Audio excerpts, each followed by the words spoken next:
Hakainde watondeka nadi, watondeka. Hakainde watondeka nadi, watondeka. Hakainde watondeka nadi, watondeka. Hakainde watondeka nadi, watondeka. Hakainde watondeka nadi, watondeka. Hakainde watondeka nadi, watondeka.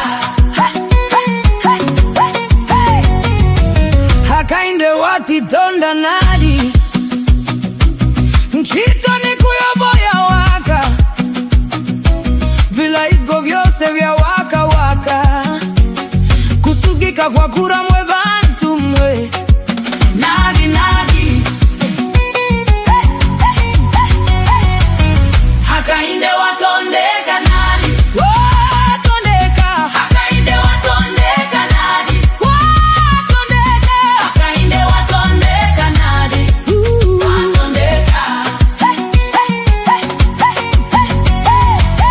Hakainde watondeka nadi, watondeka, hakainde watondeka nadi, watondeka, hakainde watondeka nadi, watondeka.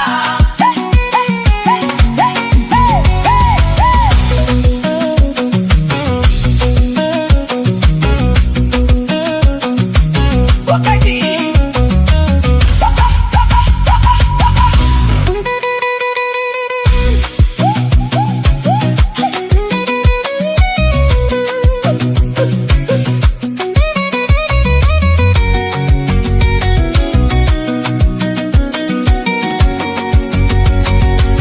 wakati walina mahala tono mahala yalinkulelo tengo wofu wakwera muchanya sono bakavu bakulira chitimabo nadi nadi nadi nadi Hakainde watondeka nadi, watondeka hakainde watondeka nadi, watondeka hakainde watondeka nadi, watondeka. Hakainde watondeka nadi, watondeka hakainde watondeka nadi, watondeka hakainde watondeka nadi, watondeka.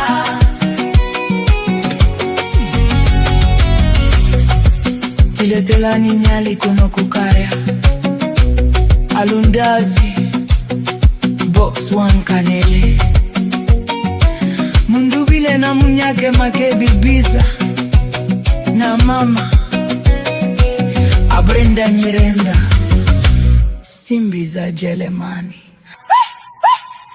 Hakainde luta luta Watondeka, Hakainde luta luta watondeka, Hakainde watondeka, watondeka. Hakainde luta luta, watondeka, Hakainde luta luta watondeka, Hakainde luta luta watondeka. Hakainde watondeka nadi, watondeka, hakainde watondeka nadi, watondeka hakainde watondeka nadi, watondeka. Hakainde watondeka nadi Watondeka, Hakainde watondeka nadi watondeka, Hakainde watondeka nadi watondeka.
Good day and welcome to today's broadcast. We have a power-packed program today. I'll be joined by former Permanent Secretary in the Ministry of Labour and Social Security, Chanda Kazia. He was also Labour Commissioner before that. He's a Labour and Industrial consultant and expert, and a renowned civil servant and professional. He's with me in the studio and we'll be analyzing various issues.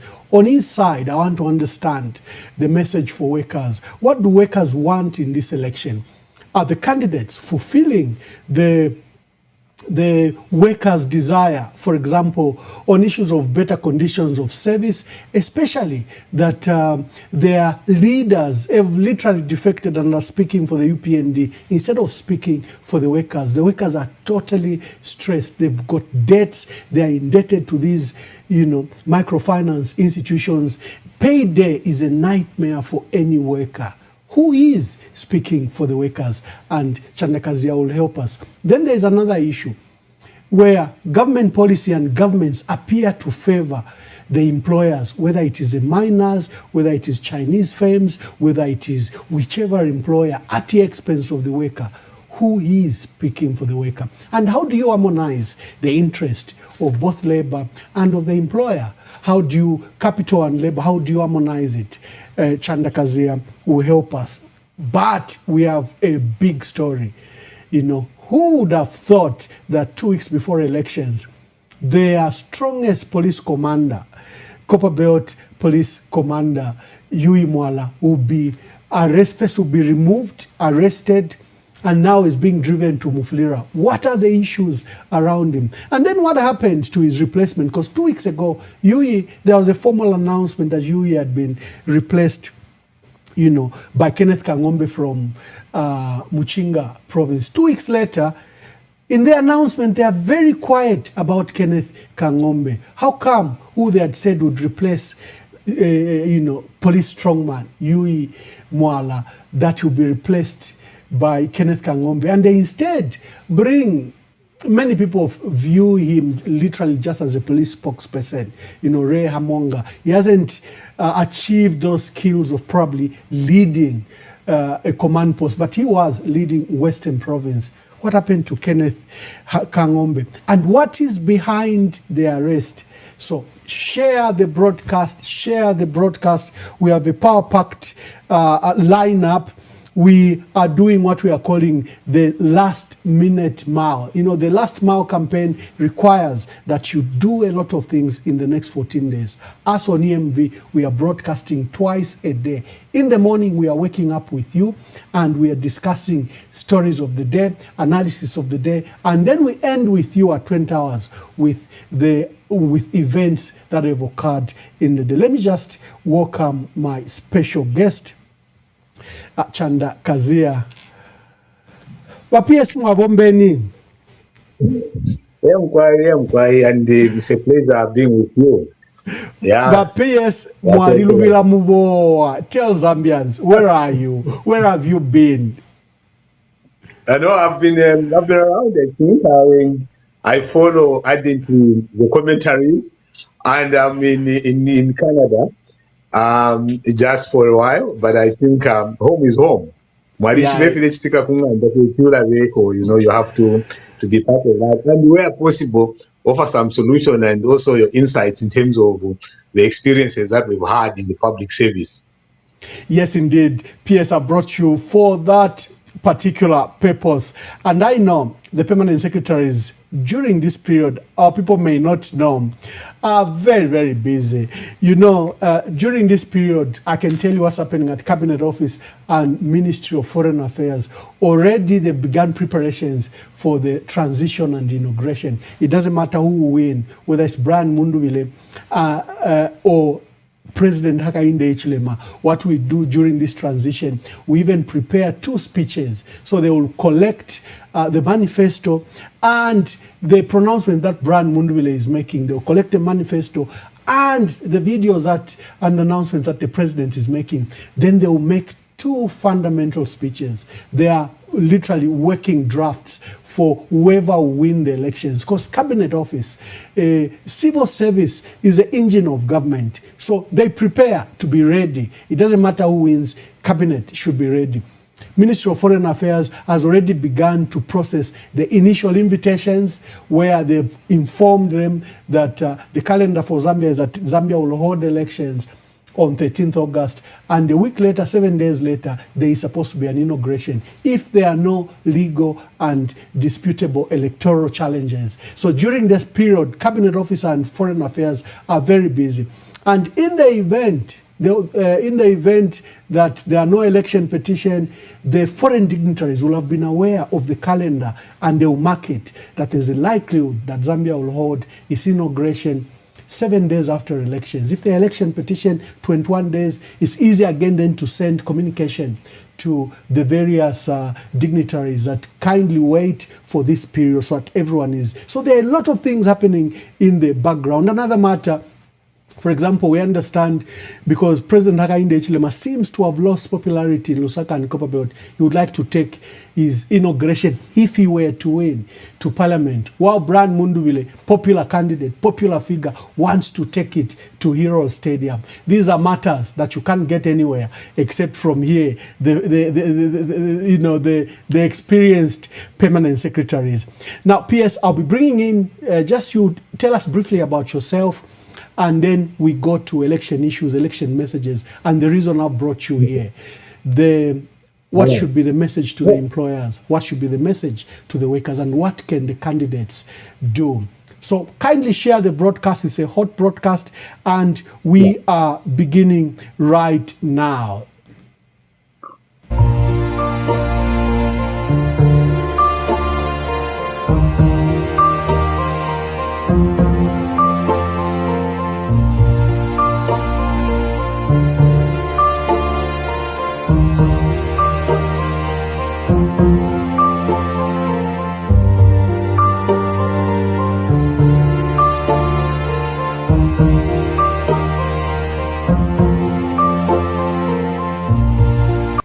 Thank you very much. PS, let's begin the program. Tell us briefly about yourself, and then we delve into the issues. Okay. So, my name is Achanda Kazia, as you may know. I am a teacher by training. I trained in the Winston Teachers Training College, and I went to Mukosi, served, went to Nkrumah. I did my diploma in secondary education, physical education, and geography. I went to I went to University of Zambia. I studied psychology. And then I went to Masuku. By the way, Masuku is in Choma, in Siasikabole. I was deputy head teacher there. And after that, then I transitioned to the Ministry of Labor and Social Security as the senior labor officer in charge of Central Province. And then moved to Lusaka. I was principal labor officer of Lusaka Province. And then I came to Canada at the time and did my master's degree in human resource management at University of Regina. I finished my master's, worked a little bit in Canada, and went back to Zambia. I was the principal labor officer. And then at the time, there was a transition to National Prosecution Authority. The prosecutors were being moved from different law enforcement agencies into the authority. So I was lucky to be the assistant director of human resource development and management. And then I got promoted to director of human resource and administration at NPA. We restructured literally NPA to what it is today. And then I was called back to the Ministry of Labor as the labor commissioner. So I was labor commissioner for 2 years, and then I was subsequently appointed as permanent secretary, the Ministry of Labor and Social Security. And then after that, we served until we were relieved of our duties. And after that, we came to Canada. And thereafter then, lucky enough, when I came to Canada, the experience that I had gotten into being a commissioner, being in PS, was immediately jumped on by the Chamber of Commerce here. And the Chamber of Commerce, I was appointed. Actually, I was supposed to be a member of the Chamber of Commerce, the board of directors. I was, I think, the only African on that group. And I was subsequently again appointed to the board of directors for the Multicultural Association of Fredericton. So I was sitting on 2 boards, but the biggest benefit came from being a board member of the Chamber of Commerce, because then you see all the systems that you have implemented and all the systems of the first world at work, in as far as job creation is concerned, in as far as adherence to labor regulations, in as far as guiding them, especially in the tripartite consultative framework, which I think it has been a capitalist system. So you move in to help them shape how they're going to interface between the workers and the employers. It was quite a very, a beautiful experience. And when I was doing that again, I was I had the privilege again, to work with a college called Eastern College as an employment specialist. And this also helped me really, really know how we can transition, students into jobs, first into internship and into jobs, and the role of private sector in that participation, which I think when I was looking at the manifesto for Tonse, it kind of really, really resonated with what I have seen. The transitions of getting skills and then put them to work as people are getting trained and then immediately transition into jobs. And it's a very, very good model. So that is slightly about me. And I'm glad, PS, that you mentioned Tonse already and their manifesto. It gives me an opportunity that you are following the issues back home. And first of all, congratulations, for all these appointments that you've had and opportunities in Canada. When Zambians thrive in foreign lands, we are really proud here. And congratulations, for making lemonade out of lemon. They got rid of you in Zambia, and Canada embraces you, even gives you more responsibilities than you have, and that we are proud of. Are you following the matters back home, and what is your reflections 15 days before Zambia holds its presidential, parliamentary and local government elections? Wow, I'll speak mostly to the things that I have expert knowledge on. I think it's a very trying moment for the country, and it's a make or break, and also that it is an assessment of what the government has done in the last 5 years, and more importantly, when you look at the labor and social security, what do you get? For instance, has there been some improvements? You raised one very clear distinct, which I thought is very odd. You see, from my experience working the ILO, SADC, and everywhere else, it is very uncommon that you're going to see a trade union and the government go to bed together. It's very, very difficult. So it's a very difficult time. I remember when I was in my earlier, young career, I happened to be, a labor leader. We had formed what was Bankers Union of Zambia, and at the time we were accusing FEFTUs as it was too close to management. And then there was a saying, if a union, labor union, either is very close to government or to the employer, it's not speaking for you as a worker. So I'm just supporting your position. It's something that we had to work around. I will give you 2 examples, and these are the examples where you see a tripartite that really holds government accountable. One time we were in Geneva, and I think those that are in the trade union can attest to this. I was leading the delegation in the ILO conference, and in that conference, Zambia was cited on the statistics in terms of child labor, and that we're not doing enough as a country to deal with child labor. And we had the meetings with our trade union, we had meetings with the Federation of Employers. So these meetings were the national, position. So in that time, I had requested the Secretary to Cabinet to actually allow senior government officials, the commissions, the Teaching Service Commission, the Public Service Commission, and other local the local government service commission. We all had a team to go there to just know how it works out. Now, in that meeting, the union, you turned on us as government, and they blasted us right there in the general conference. And the people that were not in the tripartite system were very upset. And they was like, how do we bring people here and they come and turn against us? Then I said, this is what the union should be. It's their role. We can't control what they come and say here and how they hold us accountable. And it is something that we as a ministry defend with my minister then, Honorable Joyce on the Sumkoko. And it ended there. And then, other people were taking offense around it. There was no time that the union gave me a very easy time to make sure that the things happen. One of it is the University of Unzalaru. Unzalaru will tell you they released a huge screen that whoever goes for PF must be an idiot. I was very offended about it. I brought them to conversation. They just said, we are moving on. This is a union. And other people wanted that union gone. And I defended it. I said it is their existence. Because if the unions get compromised, then the entire workers are on their own, and it's not a good sight. It's not a good sight when you see the unions start to promote government policy in the way they're promoting. They must hold government accountable for unpaid allowances, unpaid this. So they have to really make government live to its expectations. For instance, I'll give you an example. When you have 40,000 teachers employed, terrific, perfect move. I appreciate it, I applaud it. It's a good move. And then you have nobody paying them, settling in allowance.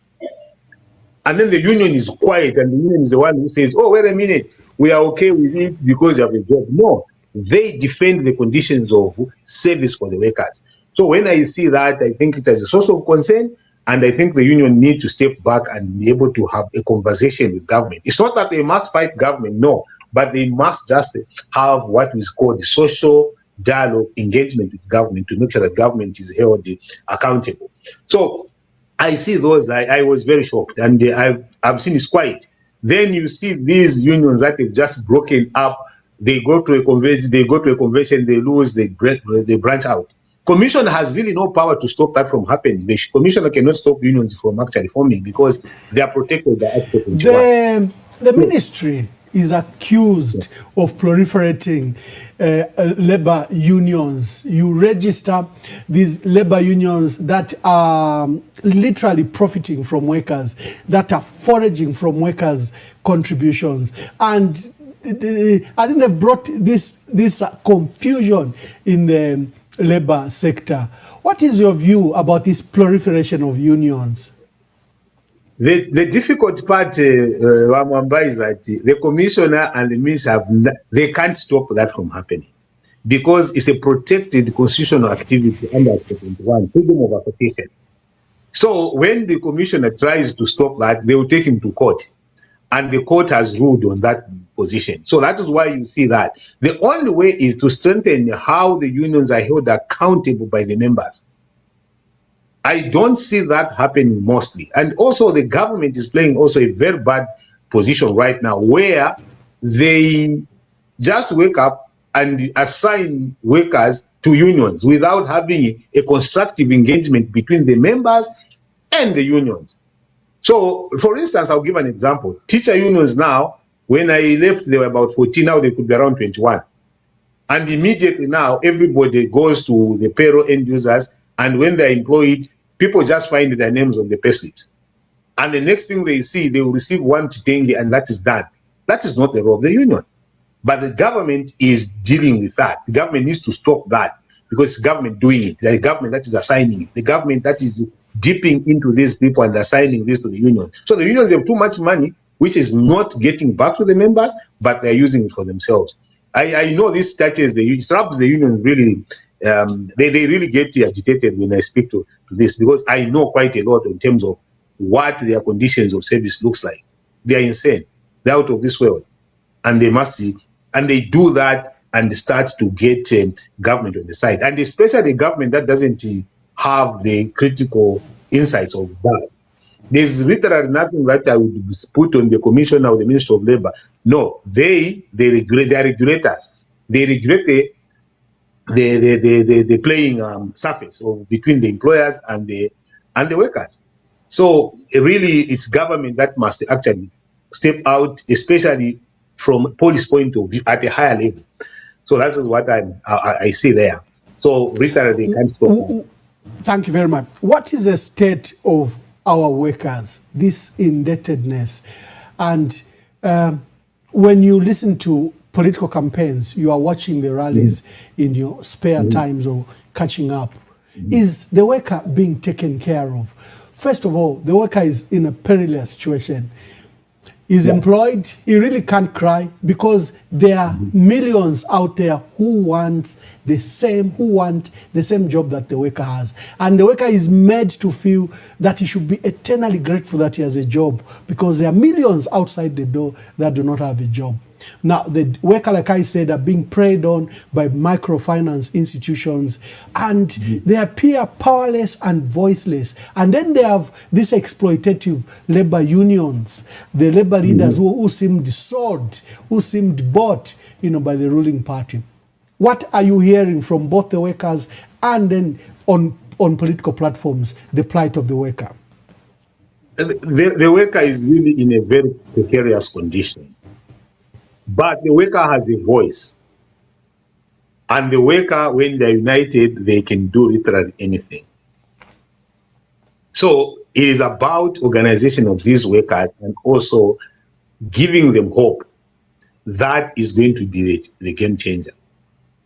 I don't see that happening with our colleagues that have been in government right now because they keep stifling that. And when you see leaders that are supposed to be actually at the helm of this protection start jumping on the government platform and the sharing government cake is a bad example. So the workers have a few things that they can do. When I look at what is being stated, I have not heard what the UPND position is in as far as the workers is concerned going forward, except to say they are going to employ.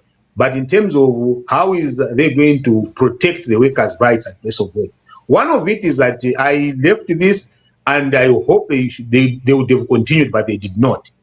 It is enforcement, monitoring mechanisms of those even time conditions of service that the workers have. What is the capacity of the Ministry of Labor right now as we stand? They decentralized CDF, good thing. In other communities, you find that people start working at, but how did they, to what extent did they centralize the issues to do with monitoring of these terms and conditions, even at piecework level, short-term contracts and everything else? The Ministry of Labor right now, I can tell you for a fact, is that it has not, doesn't have the capacity to actually enforce that law. Because imagine you employ 40,000 and you only need 100 labor inspectors, and you give them 20. So what are you trying to do? So I'm speaking this time as a clear advocate of the Ministry of Labor to make sure that the enforcement is done at where people are working. So that I've not heard from the UPND government. When I read the manifesto for the Tonse, of course I must declare interest here that I'll be more inclined to look at what Tonse is proposing rather than what the UPND is proposing, although I appreciate a few things that the UPND has done in terms of job creation, employment, and all those things. That is good. But going forward, when you look at where are the solutions lie in the policy. When I was looking at the manifesto for Tonse, and I was specifically looking at the page 20, which talks about employment, tax credit, and everything else, and I was like, wow, this looks good. What does that mean? So I thought that, you see, once we are starting from education which is linked to internship, and then we provide tax credits to those employers that jump on to give practice to the student. There's a very $1 million question that happens every time, but we have not figured it out. But I think I saw some I saw headways within the manifesto there, where when they advertise a job, they say we need 2 years experience. Where would the graduate who has just graduated get the 2 years experience if he has not had any chance to practice?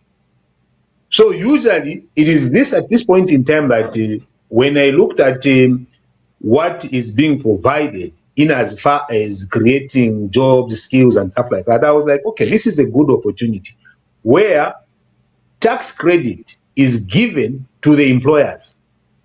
that have a system of getting the interns at work, implying that a person will be at first year, they start going for internship when they close schools.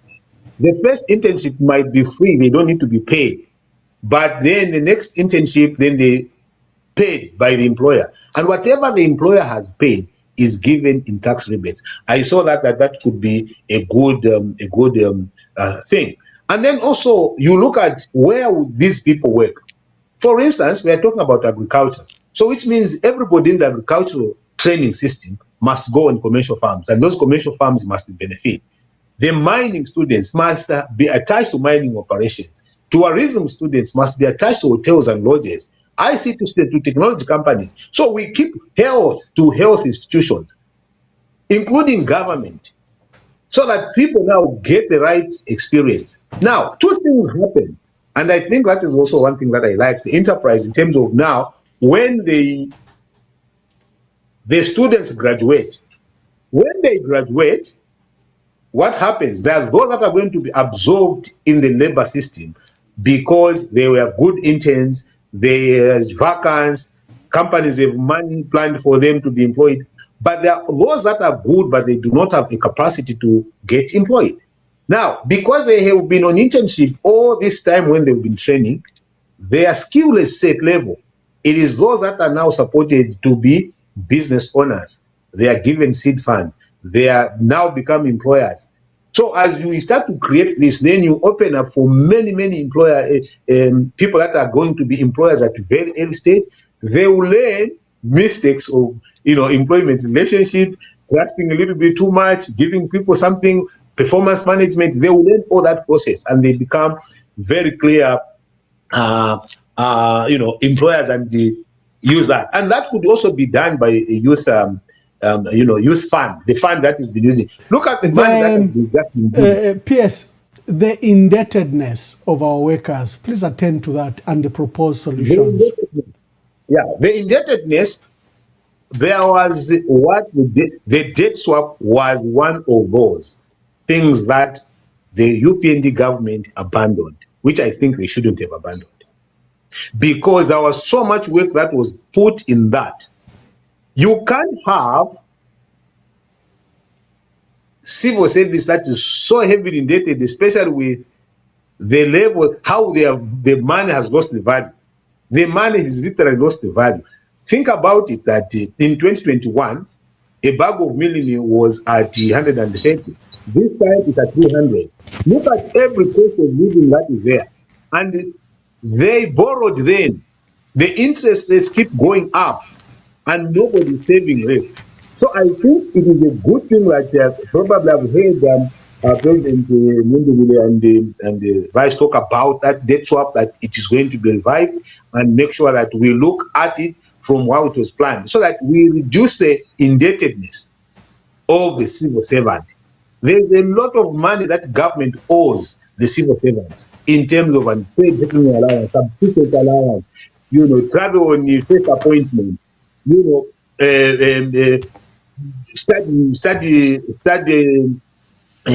study allowances and everything else. So when you put almost everybody's owed some money, when are they going to get this money? Can government have a plan to do that? And I don't think that it was talked that they were not going to abandon it. They abandoned it.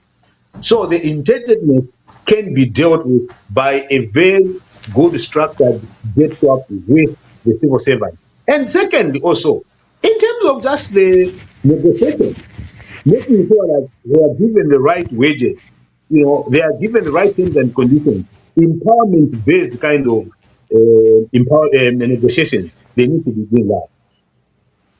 Thank you, PS. Thank you very much. We'll be transitioning into the politics. One more thing before you transition to that.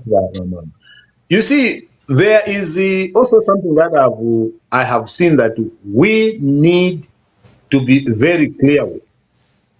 There is now, with the manifesto that I've seen, the Tonse manifesto, I've not seen the UPND manifesto. If they can avail one for what they want to do on labor relations and employment, it would be good to discuss it as well, so that we see what they've done in the last 5 years vis-a-vis where they want to take the country in 2026, and also, like we're saying about the Tonse manifesto in terms of education, creating the skills gaps, skills hub, creating the internship systems, creating, tax rebates, especially tax rebates. I like that tax rebates because that is what is going to stimulate employers jumping in to make sure that they get more people to employment, because it will not be a cost that will be just borne by the employer, but it will be a cost borne by government as well to a larger extent. So I'm hoping that the Zambians would give, obviously, Honorable Brian Mundubile and the running mate, Honorable Makebi Zulu. I think they have the right energy. They have seen what it means that when you don't deliver on what some of the things that you've said, people change, and to the same caution can be given. But I think they're in the right space to help the country move forward. I know that the President has done his part. It's good that he has tried what he has to try, but I think this time, the way things are, I don't think that if he got a chance, he might do the same things in a better way. He might really come slightly heavy-handed on some of the critics that have really been on his neck. But I think from the economic part of it, he's a good man who understands economics, but it is to translate it to what the citizens are going to benefit. As you watch the campaigns, is there a wind of change? Is there a possibility that Mundubile can be next president in the next 15 days? It looks so, but it's not an easy battle. Yes, the wind of change is certainly, I have seen it. I know I worked for 28 years in public service. So you have worked almost in every government, and you can feel the wind of change when it starts to come, although that people just deny it. And also, the other thing that I want to caution, but before I forget, is a civil service participation in politics. That I think I was almost forgetting. You've raised a very sore point. We saw nurses seeking employment, unemployed nurses in their uniforms in Chinsali, in Chilubi, and the president making impromptu decision to have them employed. Earlier in the morning, Dr. Brian Sampa, who said that was totally against public service and employment processes that our laws provide for. Then you have civil servants holding placards that nurses are among the 11,000 that have been employed, that we are teachers, we are among the 40,000 employed at political rallies to the president. And then you have, of course, you and I have been permanent secretary. You have the misconduct of like Taboka and PS Information, who wants to hide that is in charge of information, and he's totally partisan, insulting political leaders, insulting the opposition.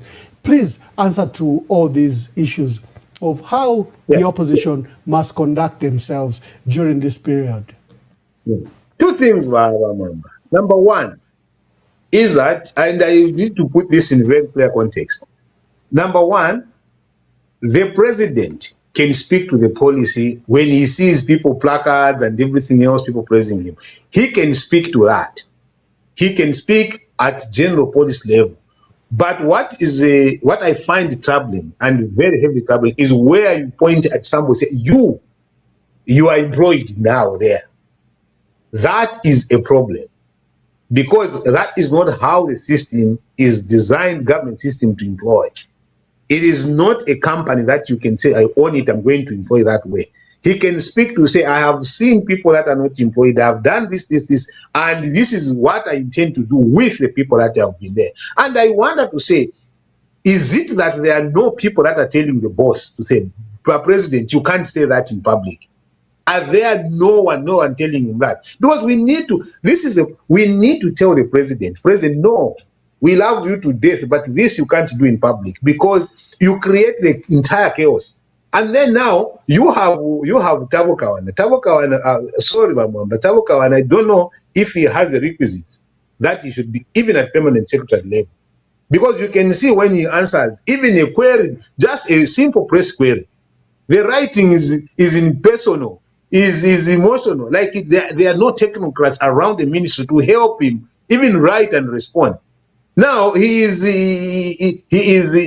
disgracing us as permanent secretary, because when people look at the Tabokawan and they see permanent secretary, they think that is the framework for which a permanent secretary must apply, must work. No, it is not that. And my friend Tabokawan, if you are listening and you are watching, please desist from that. You shape policy. Speak to the generalities of everything. It's not that, oh, because you are going to be fired. We all were fired. I never, Bamamba would tell you and other people. For instance, I never went to a PF political rally for the one reason why I was avoiding to be seen in that rally, because I was a civil servant. And I knew that the moment people see me there, what would happen to others that want to come to my office? I have a few people here that are UPND that came to my office in the heat of the moment. Mulenga Chilungamu, if he's listening, will test to that. He came to my office and I said, Mulenga, here there are no politics, because it is your people's office. You pay me to save you. You see, politicians are in their own space. If you don't want to be PS, go in the political space. The moment you choose to be PS, your eyes are blind to politics. You start to look at what is the best interest for the country and you guide the president.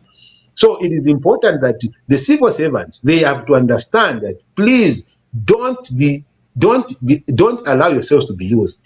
I cautioned this when I was PS at during Innocent Perry can tell you that. He asked me the similar question. I said, civil servants, please avoid getting yourself entangled in politics, because governments change. And once government changes, now you want where to hide. No, do not. Just be professional. And that is the message that I think Honorable Mundubile said. And when he said it, it was misinterpreted again. You know that, no, he's saying that he's going to fire all the civil servants, wake up. And I was so worried when I heard one person that I respect in the labor movement, Honorable Leonard Hikaum, going after that. But when he knew the context was that civil servants are supposed to avoid being partisan. Not that Bamundubile will just wake up and start whipping every civil servant. Oh, while you are employed. No. Once you are employed, he takes care of everybody. Just like when you are employed in PF, President HH has to take care of you because you are a government speaker. But when you show your nose in political space, it is a problem, and avoid it. And we know civil servant, you have a right to support the government of the day. You have also the right to support any other political party within the framework of your constitutional rights. Thank you, PS. This is a 2-hour program. I'll release you, but be tuned in. I'll be playing some video and I'll do an analysis on 2 major issues. The arrival of ballot papers in the country, vote protection. It's been an ongoing program. The removal, detention, and possible arrest of Yui Mwala, Copperbelt Police commanding officer. This is a very rare event. I'll delve in details to that and expose what is behind. I didn't want to hear that because it's very strange. That is a very strange occurrence. Yeah, where I'm seated, I'm like, what could go wrong in 2 weeks to the extent that I can't do so much. I don't know what you'll be with me on the program. You are not going anywhere, but you'll be off camera. You can take your tea, but you are with me in the studio, and I'll invite your views and comments to that. And lastly, and most importantly, why Kenneth Kamba remains detained and why Macpherson Mukuka from ZMBC remains detained. Those are the 3 things. They will take about 15 minutes, but be with me. And then we are going to invite callers. And callers, workers might have a question to you. So you have to be with me during this period. Thank you. Thank you. I don't want people confronting me like this. Because where I grew up, we fear nothing. When you confront me, you're creating a problem then. I don't want people confronting me like this. Because where I grew up, we fear nothing. When you confront me, you create...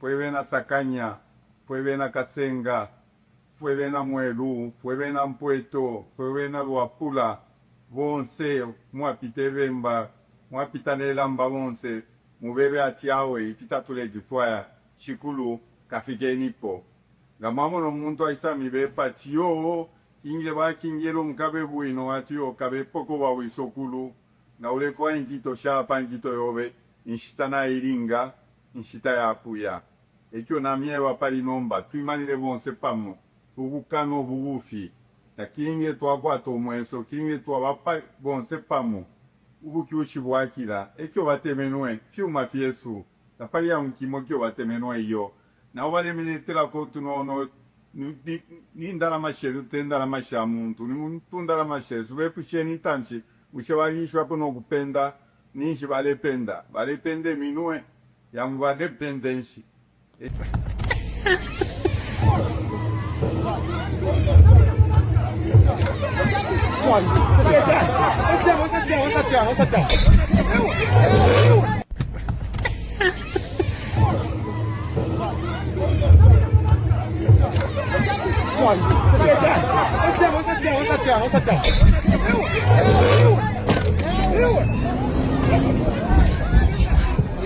Stop.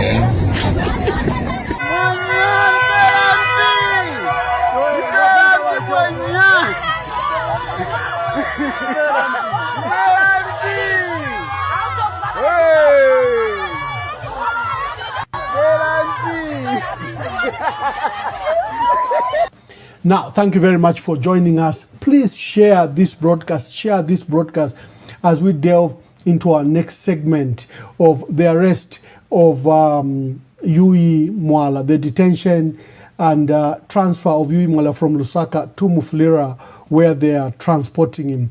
What is happening? What has gone wrong? And we delve deeply into that. So share the broadcast quickly, share the broadcast. We'll attend to the other issues that I've spoken about, but we'll be dealing with the issue of Yui Mwala. He's a notorious police commissioner. You know, he's a figure you love to hate.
Thank you very much. There's twerking, there's a lot of things happening in this campaign, and that's how difficult the campaign is. Let's delve to Yui Mwala. Let's go into the issues.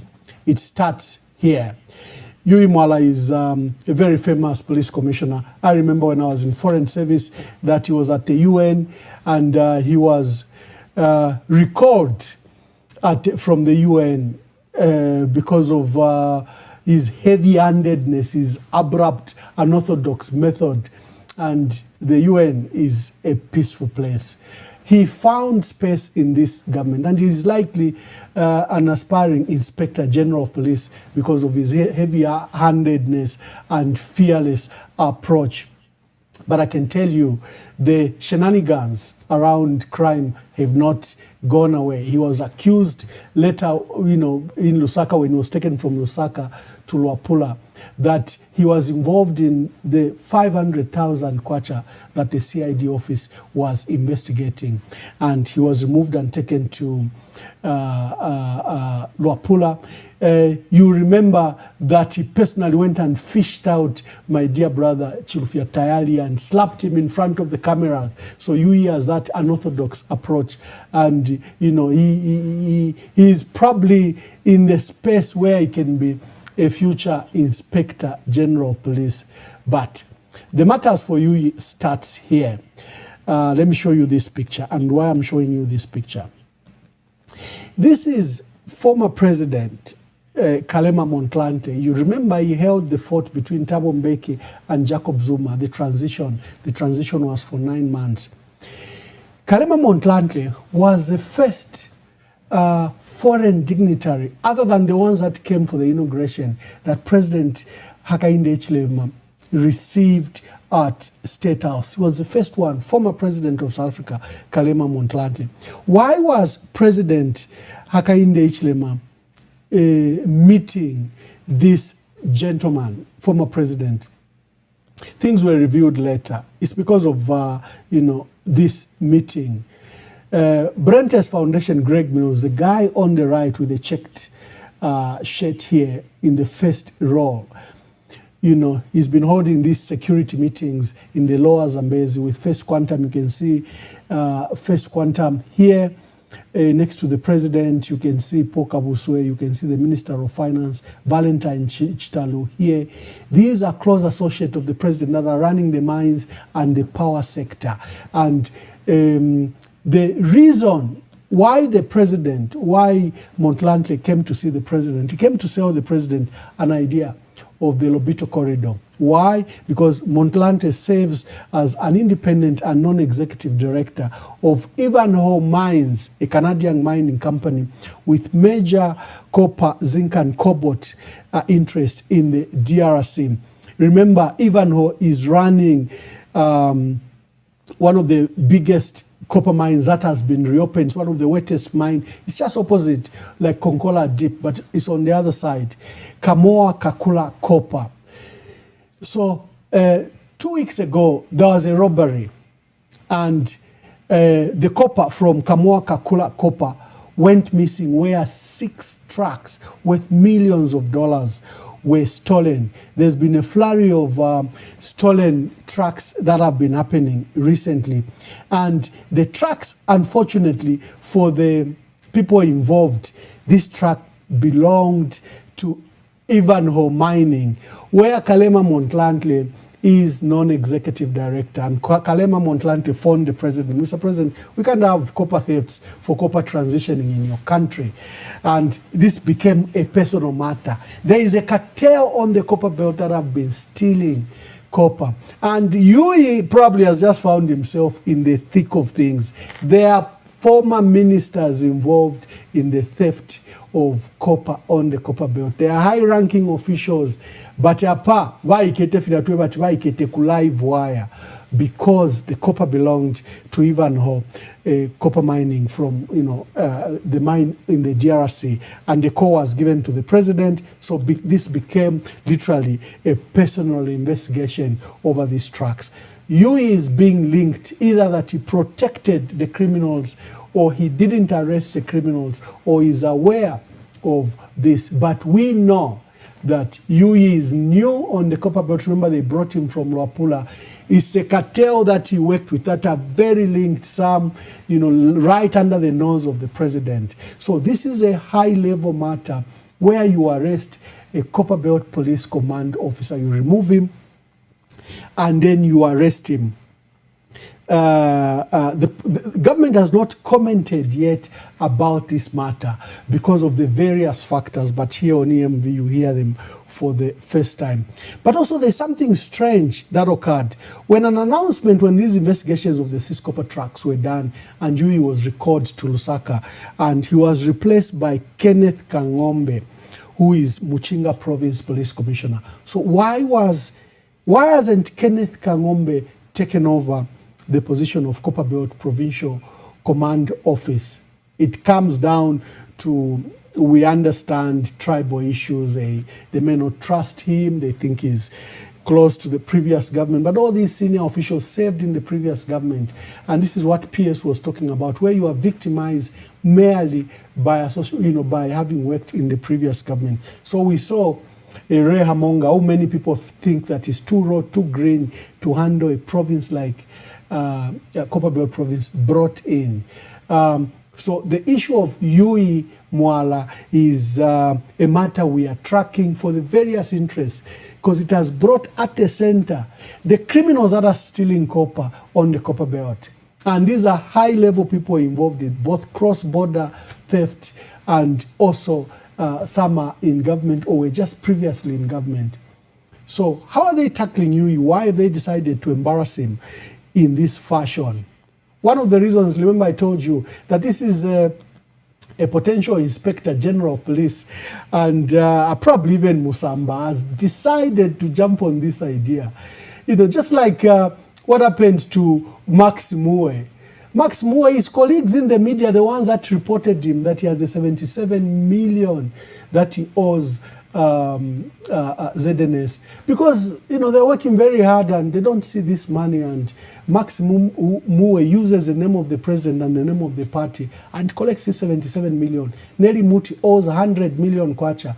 All these issues are emanating from inside, not from outside, not from the opposition. So the case of Yui Mwala is being watched closely as they fight for power and as they fight to cover the crimes that have occurred recently, because Zambia is sitting at the verge where Munduwile might become the next president in the next 15 days, and where President Hakainde Hichilema is losing grip of institutions of power that he thought he had, and Zambia is already in a transition. The markets are watching, the people are watching, foreign dignitaries are watching. Can Munduwile get it? Can he do it?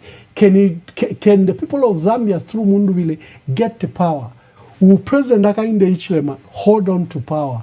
And in this fluid situation, there are a lot of things. That is why you can have a police commissioner, arrested in this manner.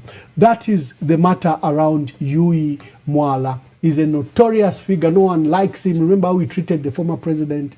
Remember how we stormed the president with grinding machine and was ready to bring down the gate. Remember how we executed that arrest against the former first lady. A matter where she had lost money, $500,000. People stole, bought houses and cars.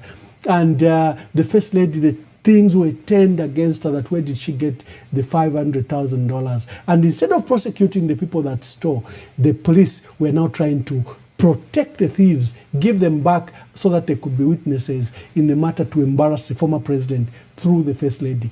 And you saw how Yui Mwala came to effect that arrest, how he was willing to bring down the gate for President Edgar Lungu. He is a notorious officer, fearless.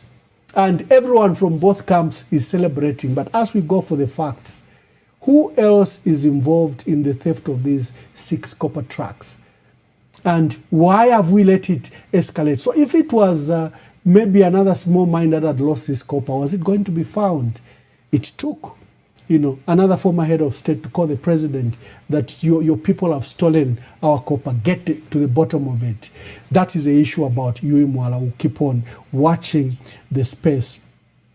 The other matter regards the arrival of ballot papers, and ECZ saying that the ballot papers that are coming should be finished. Let me read their notice that has been issued by Brown Casaro. Brown Casalo says he has given an update to the media in a communique dated today, 29th July 2026. He says the last consignment of these ballot papers will arrive tomorrow on Thursday, 30th July 2026 at 09 hours at Kenneth Kaunda International Airport. And then he says the verification of the ballot papers with stakeholders will commence on Friday, 31st July 2026 at ECZ Silverest Warehouse at 09 hours. The issue is not these ballot papers that are being printed in Dubai. The concern is around a parallel process where ballot papers were allegedly being printed by a sister company of the printers in Dubai, in Dar es Salaam. And we hear there are trucks that are here, they're in Mbala, they're in Nakonde, they're being transported to Chisamba. There is that process. It will take the vigilance of the public. It will take the vigilance of also insider information from the police and who are manning this process, if it is there. ECZ, on their hand, the ECZ chairperson dismissed the allegation that they've printed separate ballot papers in Dar es Salaam. But the way I know, when governments are doing something underhand like that, ECZ may not even be aware that there's a parallel process being printed, but there's a nagging issue that these ballots from Tanzania are now making their way into Zambia, and they'll be distributed in certain points, and there are high police command and intelligence that are manning this process. It's very, very important to understand that and to press the authorities, both the Zambia police and the ECZ, about this, the so-called separate parallel printing that took place in Dar es Salaam. And you have to dismiss it. You have to allow people to inspect records at border points. You have to allow accessions and the vigilance of our people. I remember in 2011, there was an accession that Rupia Banda had brought in a parallel printed ballot, pre-marked ballot papers. Citizens were stopping in Sesheke, in Nakonde, in Chirundu. When they see a suspicious vehicle, sometimes they would get a tip from ZRA officers, and the people would demand that they inspect what was in it. Sometimes it takes the vigilance of ordinary people to protect the voting. The political parties can't be everywhere. Civil society can't be everywhere.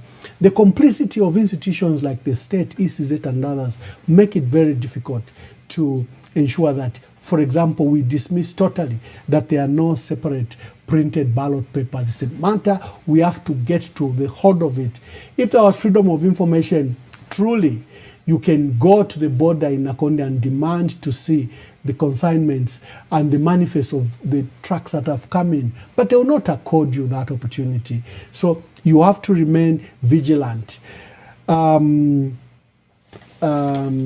think those were my issues on Mwala, Max Mue, Nelly Muti, and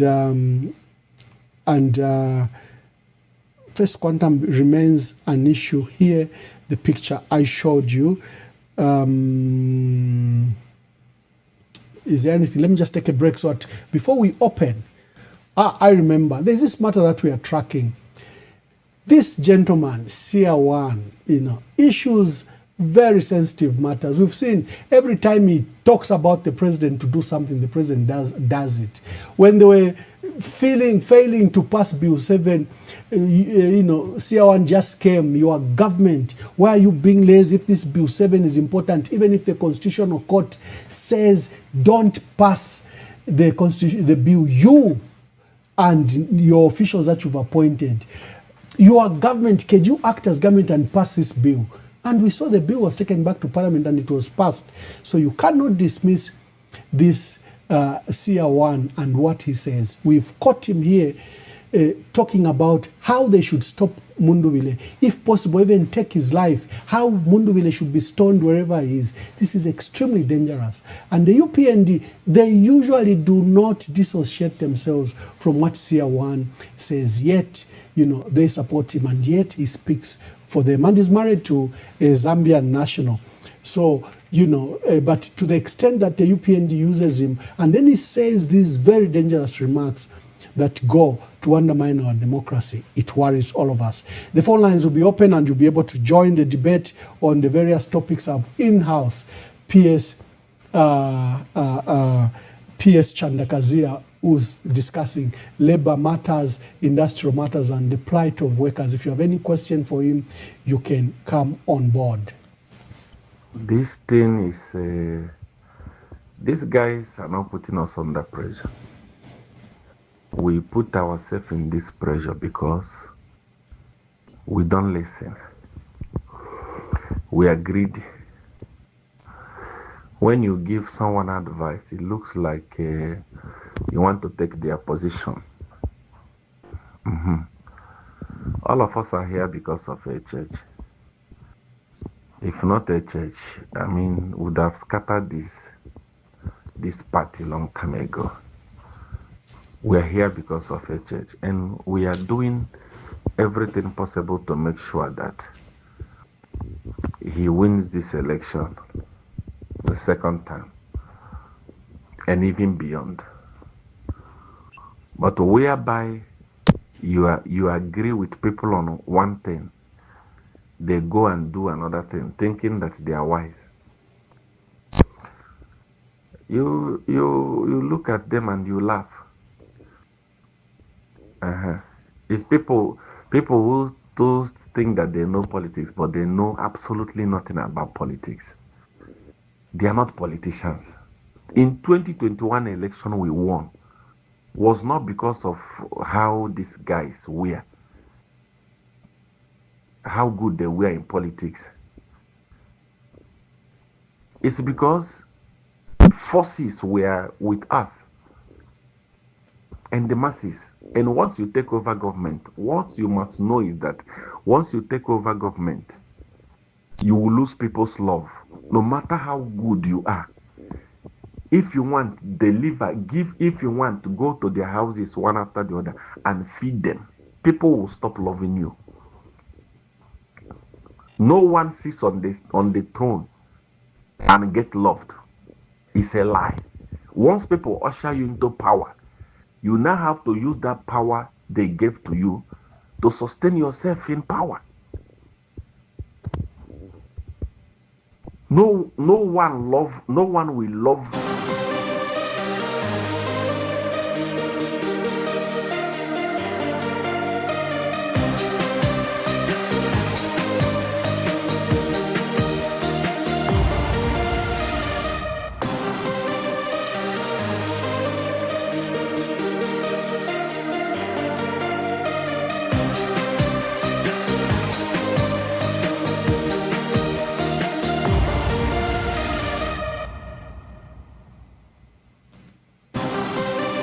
A problem there.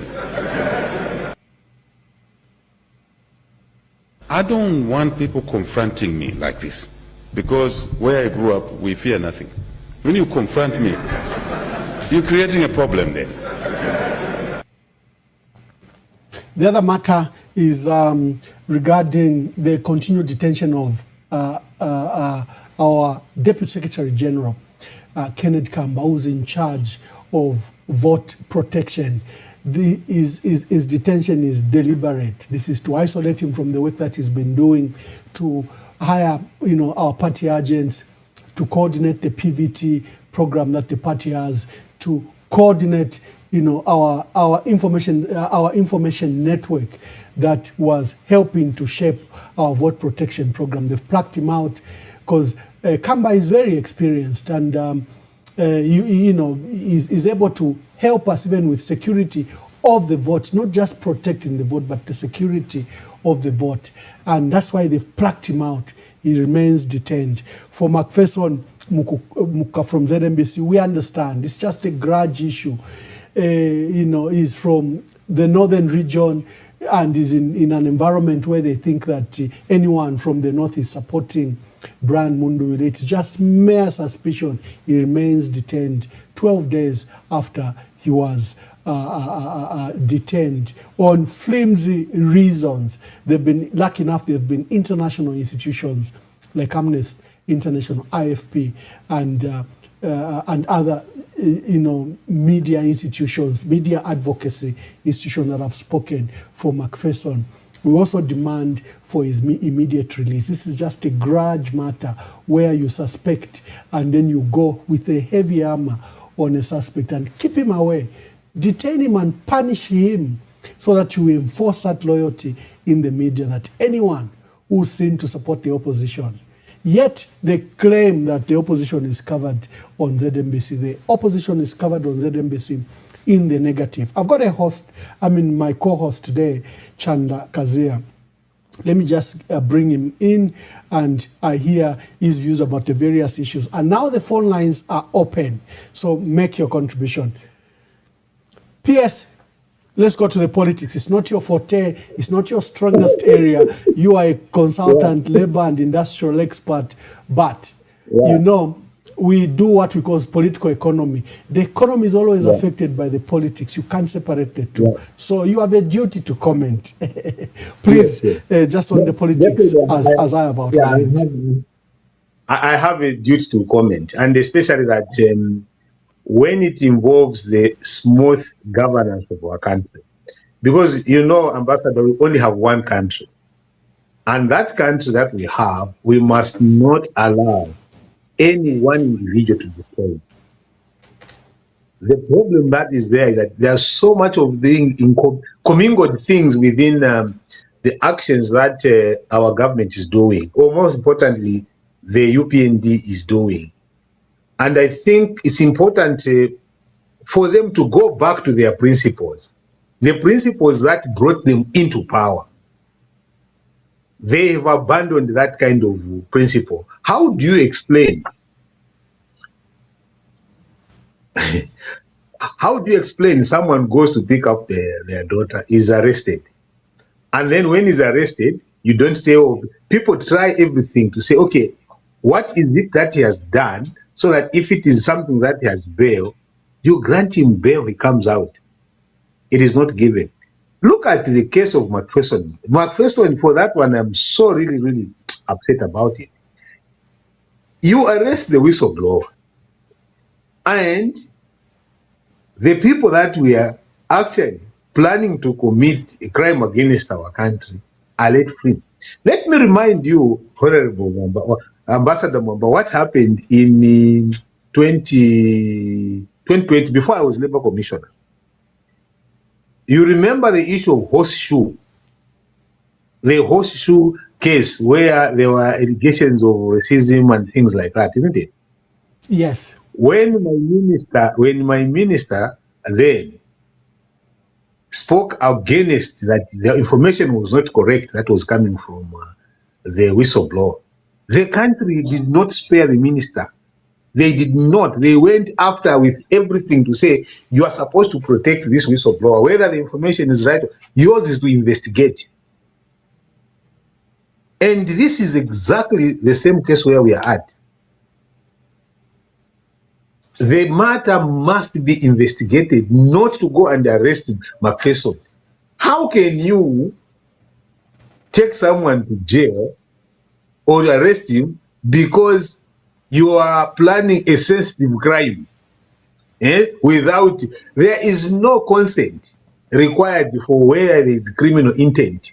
That's why when you come up, the law has, when you come up with some people planning to harm a country or a process in a country, whether right, you have to report it, or you blow it out there so that the police can find it and investigate it and take the people to task. Macpherson is a witness, and you end up getting behind the bars. And what is even worse is that you put him there and then you deny him bail, and then you come and lie here. They came here, I was listening to my friend once again, Kawana, putting people on the speakerphone to say, now tell us what you've done and everything else. Really, does he think that people are that stupid? I think it's not fair. Let the due process of the law be respected. It's not that if Macpherson has done a matter, if there is a case, there he must be treated with a special kind of arrangement. Nobody is preaching for special treatment. Everybody is preaching to say, can he be given the same rights that we give everybody else, including the people that are in the government? We had a conversation with my friends on the other side forum of the red tag, which usually is a UPND tag, on a matter concerning Max. Max goes there, he is mentioned, they are saying he dipped his fingers in a cookie jar. He comes out and just scares the crap out of everybody. If you talk about it, I will take you to police. I'm going to report you to police. No, the police need to investigate that. If he's innocent, please let our colleague enjoy his money. And then people you see, they twist it to say people are saying you shouldn't do business with government. No, Marx is a citizen of the country. He has every right, like anyone else, to do things with government. But when there is a matter that is of public interest, he must be investigated just like anyone else. But him, there's no investigation thrown under the carpet. McPherson, who just exposed that he is in. And that is what brings a concern about issues to do with how the UPND will do selective justice. Selective justice is not right. Selective justice is what has been a problem for the UPND. If you look at how many UPND lawbreakers have been, there is this person who was beating up Black Apple. Who is that boy? There was a gentleman. They beat him on right there in California. Yeah, I remember. He beat him up right there. And nothing we've not heard is arrested, is appearing before. Selective justice is bad for the country because that is what makes citizens start to take the law into their own hands if the state fails to protect them. Right now, we are not yet there. Can the UPND government just let the playing field be equal? If you break the law, you are on your own, like the president has said. How can you tell people on your own and then in the night you are with them when they are breaking the law? No, the president needs to live up to his word. We are not expecting him to do much more than what others have done, but to be held accountable, to live up to the word, because that is the only way he is going to be safe, and that is the only way other people are going to be safe. You know, you give people a route to follow to go and campaign. That is President Mundubile and the Honorable Makebi Zulu, and then the police block. Why should that be the case? These are things that, unfortunately, our friends went through, some of them. Not that we should be able to support that. I'm very proud of your first statement in 2021, Ambassador Mwamba. You said the violence, the political gatherism was the biggest problem. I still stand by that was the correct one. That's a correct call. And that is what they said we will move away from. Why should they go into the same systems? I think we need to do much better.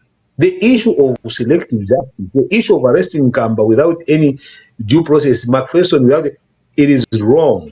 We shouldn't perpetuate that. We need to be above that. If he's wrong, he's wrong. If he's right, he's right. Let their rights be respected. And especially thank you. Political. Yeah. Thank you, PS. Indeed, we've seen, I showed the video of violence against an independent candidate in Monze. So the violence has continued. And we saw yesterday where they were trying to stone the convoy for Brian Mundubile and Makebi Zulu. We have our first caller. Callers, now it's your turn. You can call quickly if you have any query to the PS or any of the matters that we are discussing. Hello, caller, please tell us your name and where you're calling us from. Good evening, Ambassador. This is Alex Mtali. Alex, make your contribution. First of all, I'd love to say, pass my greetings to the PS. I hope he's keeping well in Canada, and I hope his son is still shining and playing good football in that country. Thank you. Ambassador, first and foremost, I want to, everyone who is saving and whining, dining with HH should learn a lesson from what is happening to Yui. Yui was the forefront of doing all the wrong things that he was doing against the late president, ECA, so rest in peace. Just like you have mentioned earlier on, this is a guy who went around and embarrassed his former boss, the commander-in-chief, right at Force Headquarters. No respect whatsoever. The president was there, standing, and the videos are there, talking to him as if he was talking to a criminal, and the criminal was not nothing. So this, before the president has been put to rest, things have started following him. I started by saying HH is not your friend. For those who are whining with him, it shows a story or that HH at any given time will come after them. So right now it may seem to be good whining and eating with them, trust me, a time will come that he will go and dig. This is not going very far. Gary Nkombo has been fighting and protecting HH. You know that, Ambassador. But today, he turned and started embarrassing his mother. So I hope all these people who are and clapping together with their feet, that one day he will come for them. Because this man, you know, when the spirit of the devil is in you, there is a spirit of vampire. He wants to eat, wants to kill, wants to see the blood. And that's what HH is. We all know. And it has been justified. At one time, people are saying that now it's obvious. It's a clear thing that he is a Satanist. It's not for this program, but I'm telling you, he is a Satanist. So he will make sure that people wants to see the people suffer. Coming to, I'm calling East. I am joining that Kamba should be released so that he can continue and offer the service to make sure that the opposition's voter protection continues up to the last day. I'm also trying to speak through to the leadership of Tonse that all the rallies, the remaining rallies, they should emphasize that they should do citizen arrest. They should be vigilant enough to watch all the trucks or all the vehicles during the time of this time of election, because I'm very sure that HH is up to no good. HH is up to no good and is ready to kill. But let us pray that the Spirit of God should make sure to protect us, because the fight that HH is doing is actually fighting against God himself. And I'm glad that during my time that I'm still existing, we have seen him to become a president, because this is a man who has been singing and crying to become a president. But he has been given a penalty and is shooting off the target. Thank you. Thank you very much. Yesterday we saw violence in Mazabuka at a funeral, and the district commissioner was also booed. This was a violence between two factions, one that supports Gary Nkombo and the UPND attacked it.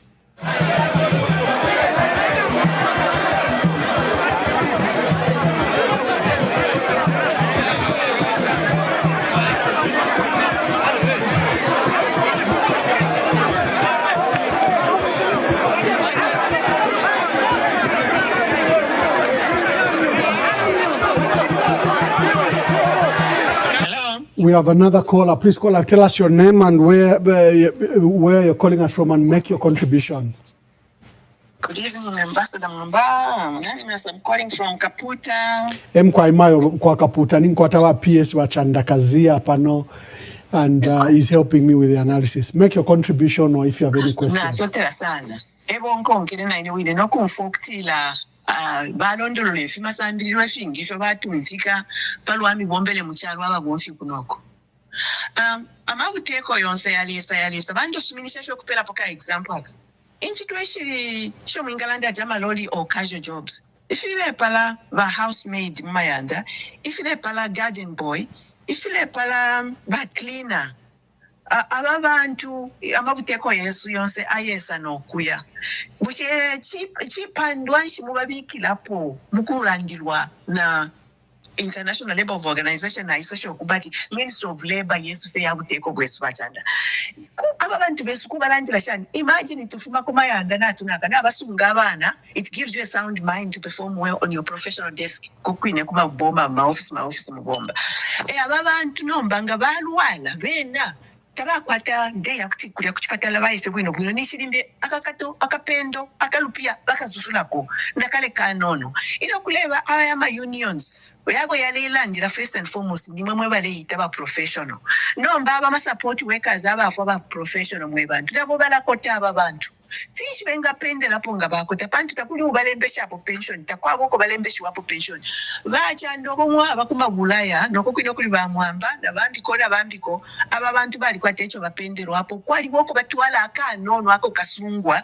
aka akutiririanga bakota baba pakwila ati alona iwe muli katumba wale bikomo usheri amabuteko yale isange efi yale echinja takuliko ubuteko umo mwinga pela kwa ka idio kwe bati yambeni okusunga ko aba bantu mwe bantu bakwalesa ine chali mpapusha sana bantu kufyalo ko kwine mwaba tulomfo kwe bati dimbina balabe n'abapyanga mu lubanza balashita n'emyotoka I know mwalala ndati kwacha yesu tayakwata value nicho chine twapuisha value by giving ama minerals kuma foreigners tatukwete kona ka reserve akazoona kakulenga tumpya losuli chindabe muri bakaunda isho fintu but pano panshita hapo twafika nende totaliza pantu kuli mwe basambirira mwe bakwete no kwikala kukufya rwesha funtu ko kwe bati kuti mwamwa nati aba bantu naifo tubonfya nishibena bakala abafye ira ine level ira ine grade tapali kwa kuya ngaba nakafe bafiro kugomba okulela abana ba muntu okupyanga mu nganda ya muntu okupyanga mu mo okuya wamya public toilet ya city council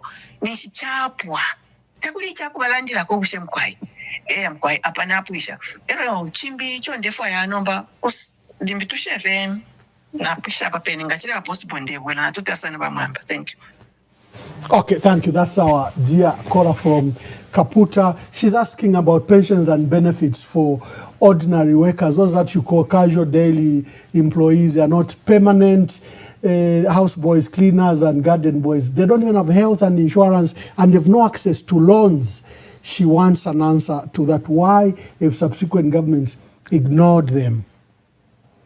Hello, caller. Please tell us your name and where you're calling us from and make your contribution. I'm calling from Lusaka, Anonymous. Anonymous, make your contribution. Okay, I just wanted to find out something from you, Mr. Mamba.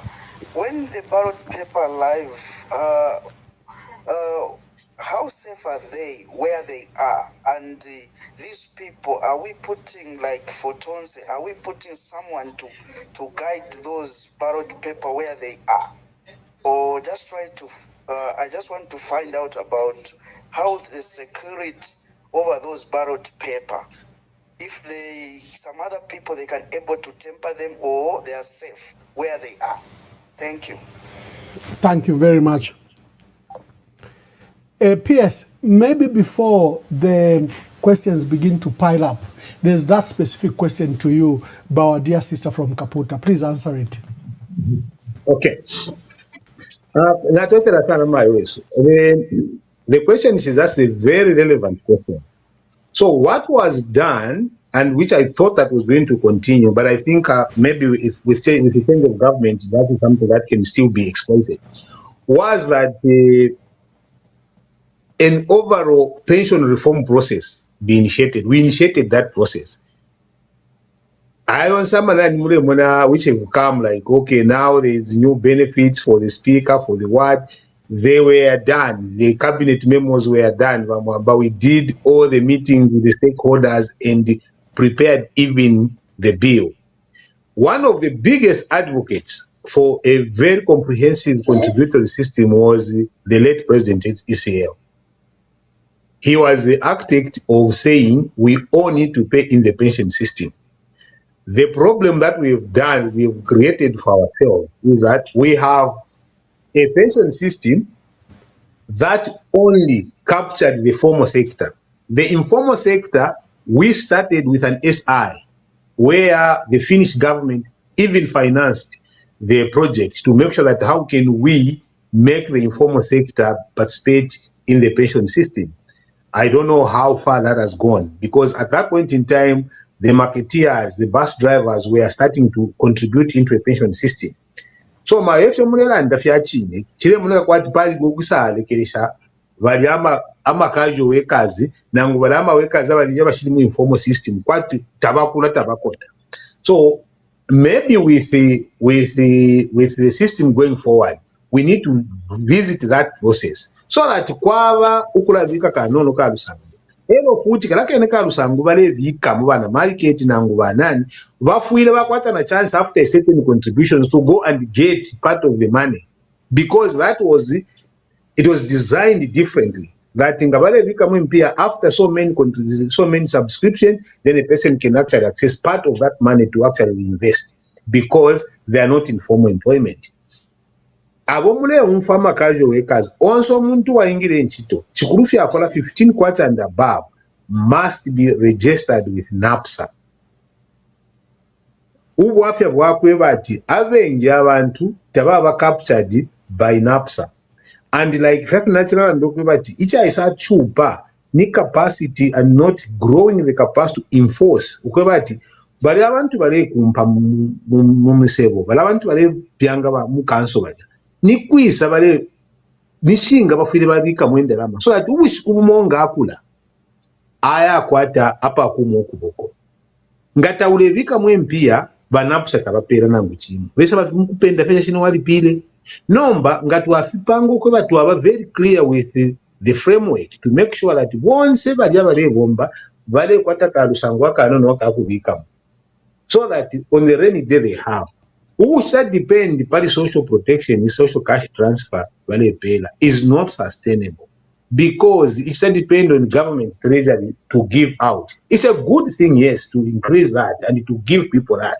But what is more sustainable is that umuntu ngaishi batinangu na isafirwa navyo okwenda kala kwata karusangu kuya kumtanji. Ero na mechanism ya kubikira mwesho mpia shakusungira mwempia yaba established. If you want someone ndile mayo so fiachi nefichi nefi. We need to look at the pension system. For instance, when you look at the countries like where we are here, once abantu abafika 65 years, regardless of your what for what is called the Canadian tax old age tax benefit, ufire wayamba bari kupela karusangu pano from the government. Now if we must be able to create those systems that should be able to cater for abantu abakula but afanye wanda tia akula yonka mu mwana ifo chifire chabo buteko bufire wapanga those systems. And I'm happy that I'm hopeful that as government changes, those are some of the things that we must viciously look out for and protect Balavenama workers are vulnerable in these establishments. If I'm under yes, some workers, yes, my unions, they look more on the formal side of things. But whatever should be formalized to fit to a quarter system of tapping into them and giving them the right benefits. So Bamwamba, she's very right. We need to have a system to actually make sure that those people are taken care of. Let me take this call. Hello, caller, please tell us your name and where you're calling us from and make your contribution. Good evening, Mwamba. This is Mama T. Mama T, make your contribution. Mkwaiba Mwamba. Na posha kona ba guest wesu ba chanda abeshire pamula basa wesu ubusuma. Ba Mwamba ifyo bachiraranda ba chanda pali selective nankani justice yene ofishika. Na balanda po paruyo black apple bali musenda ba muma bati tatwa monepo ama arrest ya yonse. Maria Zaromis Z Farmer ili ashiri yako ili amwana olyo bakakire ku mulu na kuminwe pakolyo mwana afwa enesha umfwako oko bapera omuntu manslaughter bampera na beo isha umfwapo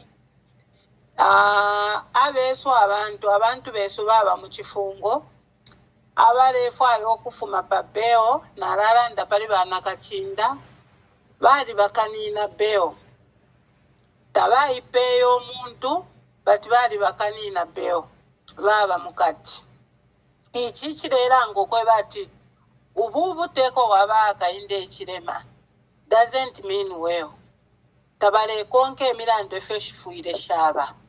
It's like bali kwatira abantu amagraduates ifefine bambi balanda elo uyosi ya wano yo inende fo okwibucha takwa abakolo yakwe batu lyo muntu bayaya musenda because inapange emirandu ishingi mu Zambia. There is no way an outsider alleged that decide pama affairs ya chalo chesu chino cha Zambia. There is no way uli omuntu efyalera ndefing sana ko bati moneni ku Tanzania oko uliana mayo ulia alistefya astari tikisha baba opposition mu Tanzania te uyare rulinga tapali abalelanda ko muyumfuira ba America bantu ba America tapali fe bakwete mufire mule papata kuri China na mono kwe bati fintu tafiri bwino background. That man has sent to say this Hakainde Hichilema is losing the elections and is trying now to give them bad plans kwe bati bashite pali ba opposition. Icho ichi chiweme. That mono fintu ifinge fya bashita ba Hakainde Hichilema ifishire sekesa abantu. Balera ndoko batta kwa ba opposition. Gecha shupa richishi. Naba ba block abantu birena mama kepi. Kushita campaign freely takuli na ile nankane eyo bale chitabe nono bali mu opposition bali bakanywa kubonfye ndeke bali ba block mufintu ifingi okubatitikisha lero abantu ba Muzambe foto alebe ba Filimbo kwe bati opposition mkwete ba Hakainde Hichilema te political party yawe opposition mkwete bantu ba Muzambe omwe abeperi obufi. Ichi tabarefo kuchista understand. He doesn't understand because but people are not happy with him because of the lies that he told the Zambian people. Look at the cadres.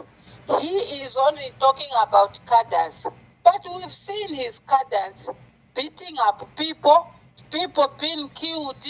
Has he said anything about the people who've been killed in Zambia during Ayaye and Ama campaigns? No. That man who was killed Pakabe Shapadia. Mwana wa abantu na bena. Batu Hakainde nga bayapapoti ya mwananda yo balipa Lawrence Banda. Balipa nankani oyo mapenzi. Nga bali abantu abafuire. Why don't he also add the names of those people who've been killed ya papene? Pama campaigns ayaye netukwete. Na bena bali abantu. Bana ba abantu. And if you look it closely now, this is when now people are understanding to say those cadres who were beating up people, they could be the cadres of UPND. Bantu bareru bofyali gali yabanani yaba PF. Nokuba pento kwa bati wa PF. Oneni campaign tukwete, ishkwete rigalia, at least na tumono kwa bati kuliko sanity because ingatwa kwete rigalia ifwe batose pamoja alliance nimbi fifyonse nga okofiri nambale somo abera abene beka baikata ligali okoba bloka lero na campaign at least yamone koko bati ba opposition tabakwete nankani tabakwete echongo ero chimbi chintu ba mwamba ne famulole keshepo hapo ababene banani kane bakene tikamba bekete takuri bambi abakwe batu akatu wafirishego bakwe bataya votes ayaka protected tatu mona basevya chungwabo katuishina bena kwashupa ko beona ishupa tatu mona makoko yo naba mukaka nabalanda bachanda balanda bwino sana is a whistleblower. Why arresting him? Because that man is a witness. He should testify to what he saw and what he heard. Bamusenda bamukaka. Ero nomba bamwamba ero nomba kwe batichibeshani nomba.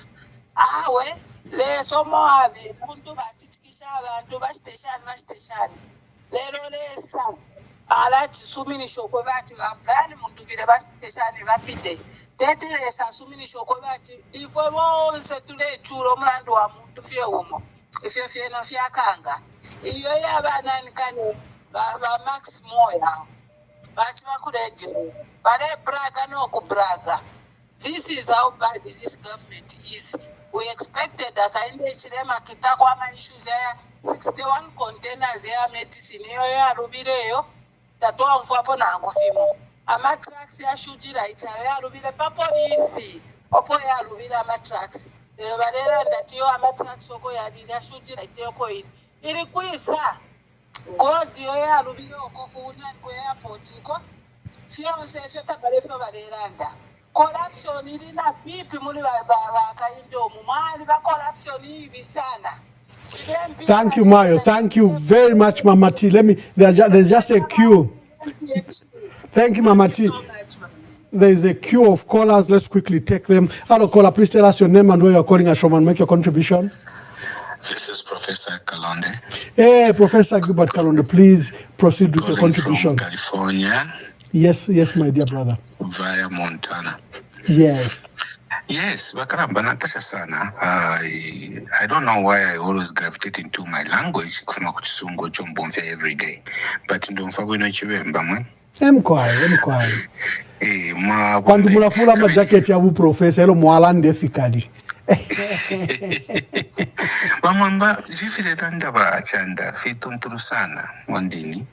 Elio na chimona na chumfa parapali civil servants debt ilia. Ida debt ilia ya government. Ida ni debt chimona debt ya government because ilingi the civil servant waliam bara waputu ile ndarama but the government tabatu ile ndarama kulioka kuongala wala civil servant and as such it accrues interest on the civil servants. And when it accrues that interest of non-payment for that month or for 2 months, my civil servants could data no kupamudi 1 year ya pusha almost 2 years umuntu alipira coffee.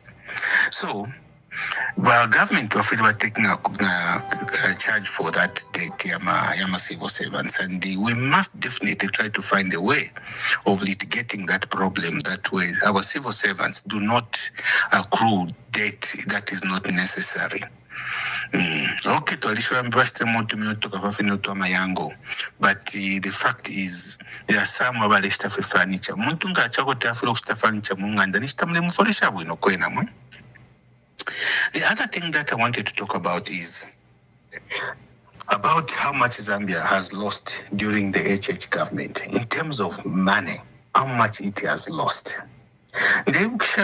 Recently, when Parliament was on and Mundubira was by that time leader of the opposition, he talked about this issue of going to IMF to borrow $1.5 billion when one mining corporation was owing Zambia in terms of taxes $1 billion.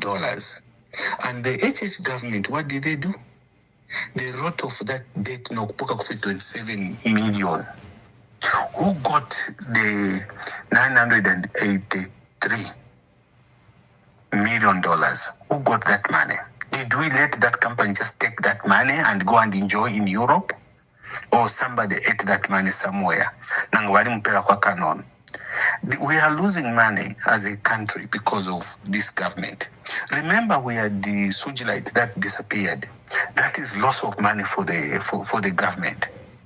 We had money that found itself in China, $80 million. Wakaramba $80 million, then there was by mistake.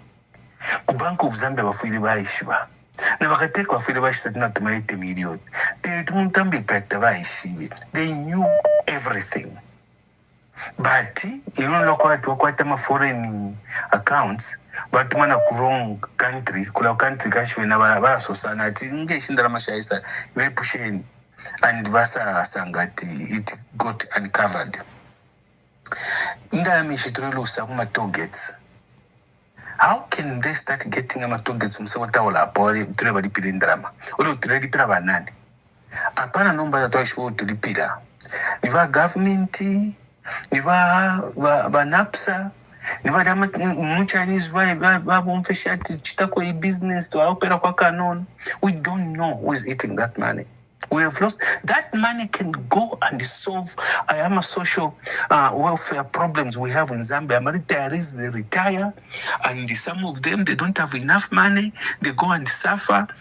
We can have a country with a lot of money. Now, Paris recently in December, Pakamba that country, they are quite a. The only thing they can show me was perfume and fashion. How do they survive? They survive on our minerals. Anytime we are giving those aggregate minerals outside the country, tracks, we are losing our wealthy for the future generation. We cannot continue doing that.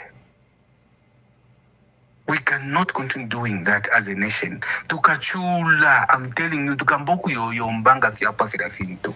Mwando kana tuntunkanya kwa take over. What we know take up right now. Because ever they pay la fiance fe mule for ya fi. Nani Mozambique will enjoy papa mkubwa wa Zambia. Emi okuboko tapaki. Ngapakti opoko bali nishive mishe abe naba kusaka kulia abe naba abamulia. Even game okuboko. Nobody's enjoying our minerals. Nobody's enjoying our resources. So we have an opportunity to reverse this course we are on. And the only way we can do it is by turning up in thousands and in millions to go and vote against this government. Be sorry to tell you this. There is one thing that I've hated about HH. There is one thing that I've hated. Tribalism. Kuri abantu bambi abashifumone ifyo. Utabamona tu umuntu aliba tribal. But how can 13% population be controlling the 75% of the economy of the country? It's fish take. One day, if the last time wa mwamba, ukutira na ifwe na wabe neba chanda fwe basambirira fwe bapitira kuma sukuru. Tuleo na ule chalo, mlando kana participate. We are the people that are supposed to be helping others understand the problems that the country is going through. I know people understand when they have no food on the table, but they don't understand how the money is not being found in the country. Where is the money hiding? We're the people that are supposed to be doing that, Wachanda. Yes, we can discuss civil servants, we can discuss unions and whatever, yes. We can educate people about those things. And when those people get educated about those things, they will know where their money goes. And who's sitting on their money, who's eating their money. But this government, that why panya this time, Mukadila. Thank you, Professor. Thank you so much. Thank you, Professor. Natasha Wamwamba. Thank you. Wonderful words from Professor Kalonde. Hello, Cora, please tell us your name and where you're calling us from and make your contribution. Good evening, Ambassador. Bamunkonge Mabombe, Endita, London Poyama. Mkwaya, Ambassador Chakuwajira po University, Nalalanda, Pali Wakamba.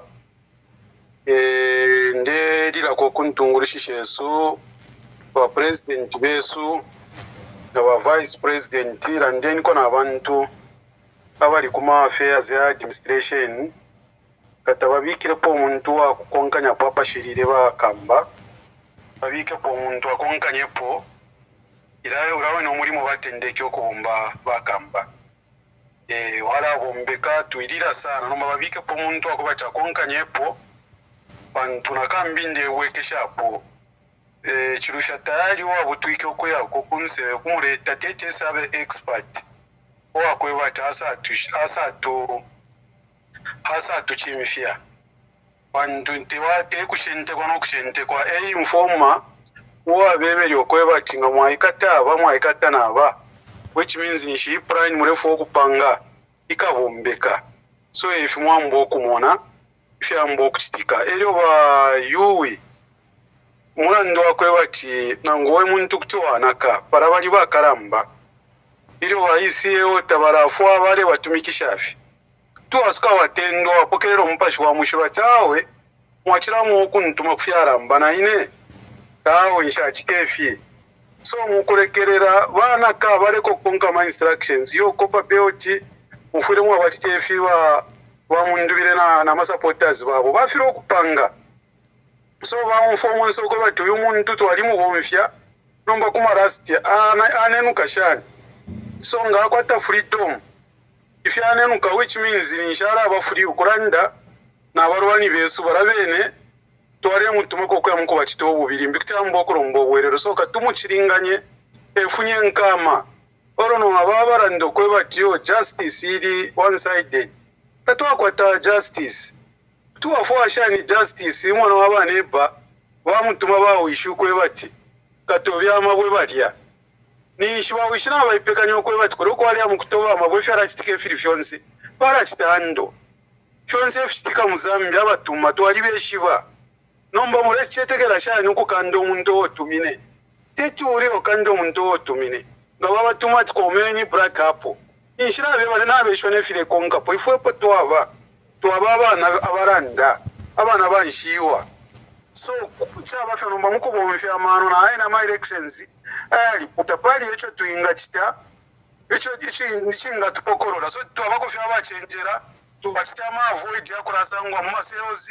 mufifungo pako bachinji to yachitashani yawombeka because basevya chungu abarefu okwisura abantu election of yaraenda bali kwisaba sevya chungu so onso yo amuraka bwararo ko ali bawarafwa na ngwara kusokoko bati ngokara ndefina wasanga ndechita iwanishe mfa yobenga taufuire tukepa uruparo obe omuntu lishiri no randa echaro twachitashani beshe twabamo so bengi bo babomfya no mbabena nabatendwa nabamonoko batiresa na askepepo ubuteko kuchinja so barefu okuchita repent echarenga tiba wiwi babwere bababike mu bwafya pantu nabafuma muri ira group yaramba na my instructions bari bapera barekana tawe fishena tefe kiringire okuba boss so ko bambo kukana kuba ronga uchitari kuruti bambye kubafunde fya kwa mboko bomba mano yaramba so fo bena Zambia tuyibimbe muri ama elections fo baringire okuchita protect ama votes ni foebo fo bare panga ama votes ni foebo ma polling stations sentwambye kupanga otubungwe kutwa kwe batira tenga to avota tatufire to aya kumayanda awe na perera papeni ne ambassador charo chesu bali poka kuri wa HH waka inde bali poke charo katuchipokorole emkwayo pona perera peni ba ambassador. Thank you very much. We have other callers. Hello caller, please tell us your name and where you're calling us from and make your contribution. Hello, Mr. Ambassador Mwabombeni. Enter Mwabombeni, make your contribution. Tell us your name and make your contribution. Yeah. First and foremost, Bamwamba, ndaputauka sana nga ndelanda. Nomba pa nabika pa loud. Okay. Irife bwino? Awe irife bwino tule miyumfwa. Okay, all right, Bamwamba. Nalanda kona inipadi justice. Na mfana ba mungonge balanda po. Bachanda ni bachanda. Bachanda kazia, mkwai. This is what I'm going to track on first. Bamwamba, selective justice is what has killed our country very much. You know, we have lost ourselves completely. And the reason to this is simply because our leaders tend to neglect the people who put them in power. You know, which is so sad.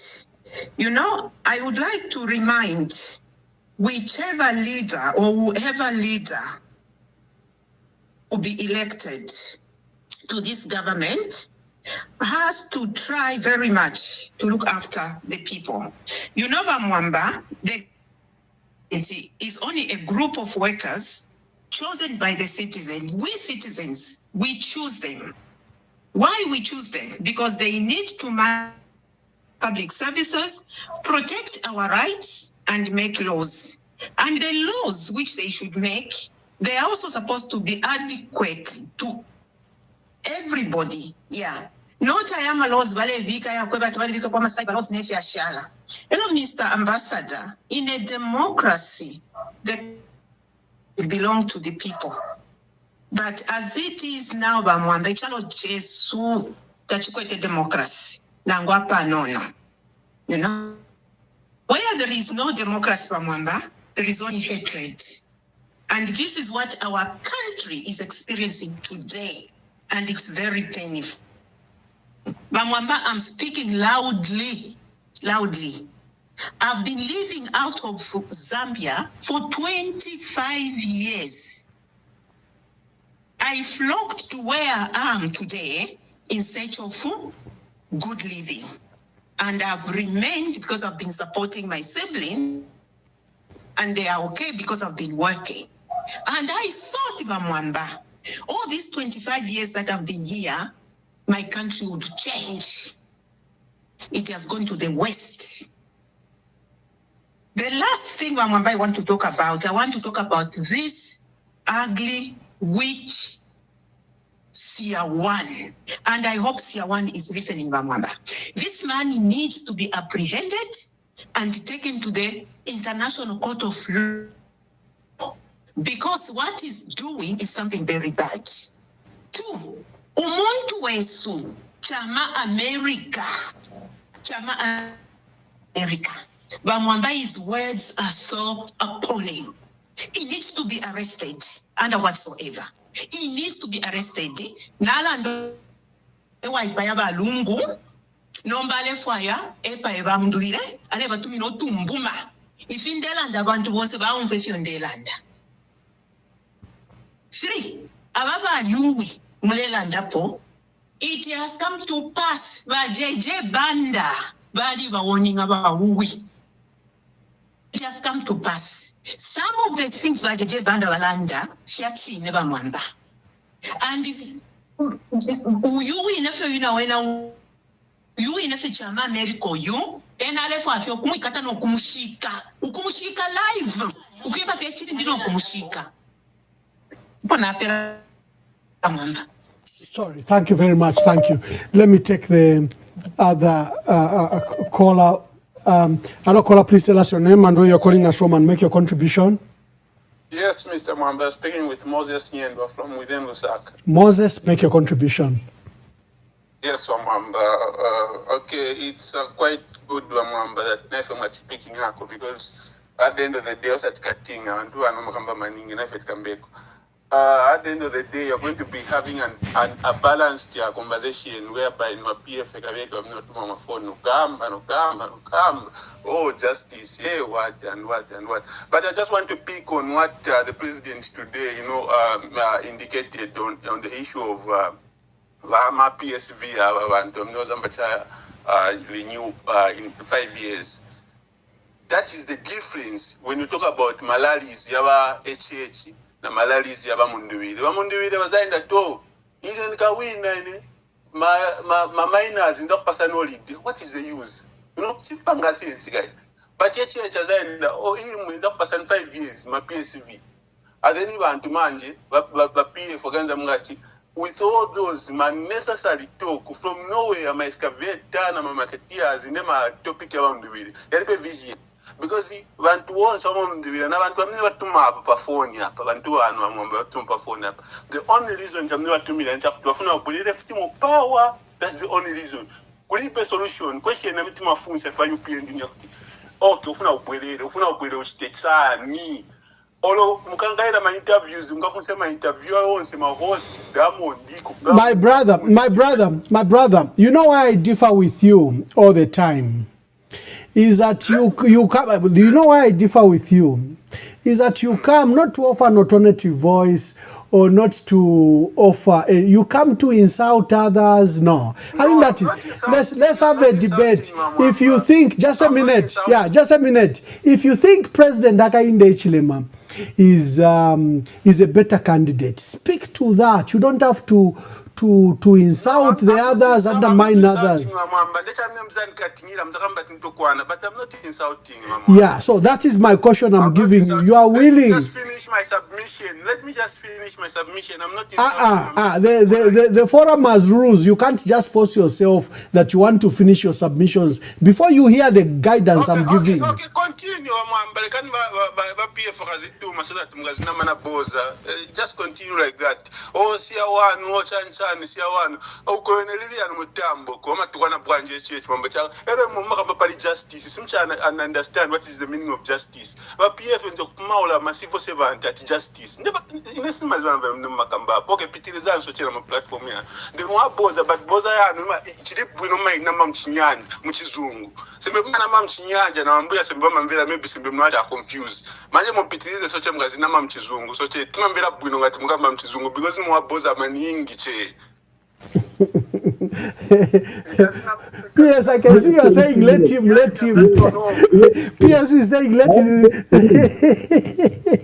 I like that. You see, PS. I like that. But it is okay. You know why? Kazinamani mchizungu but ngatunama mchinyanja sebe tunavutika ni mwabukoza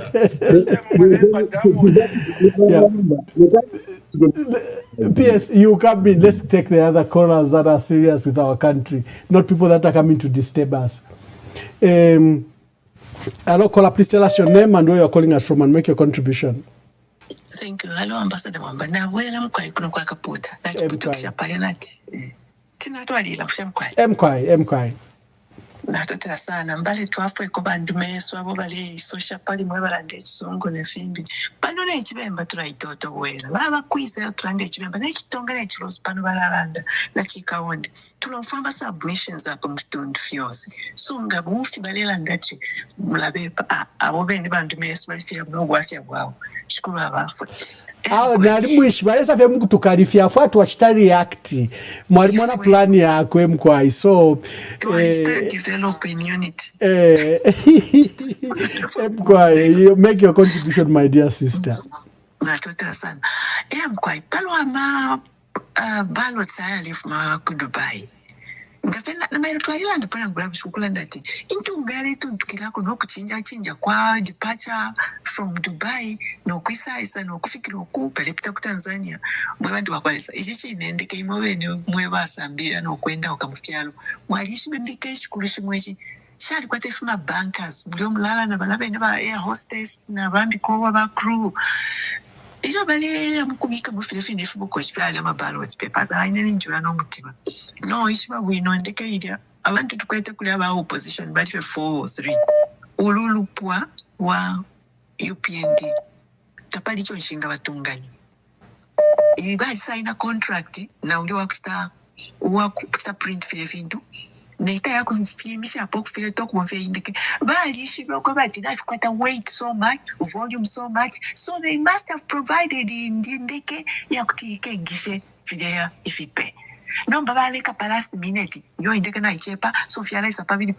na ngwa fiba no kwisa pabili indike ngashali konka no kwima no kwila no kulaisa kuno kusambya Josephine bali abantu ba UPND nokukile batu ya mko print shama ballots nde batunganya elonga chachine kulindeka yali pita ku Tanzania ukoko yale imina ku Tanzania ni bani baliko ba observer besu abakutumwena kwati ndeke tabafimisha na ballots bafunya nayo kuza ku kwisoko ku Dubai bengishe kwa shiboko shifimbi ni kule Samia temu tunturu Samia uyu bali lumbirisha kuchibando kwe bati mwana ali winner even with the opposition having come up like that.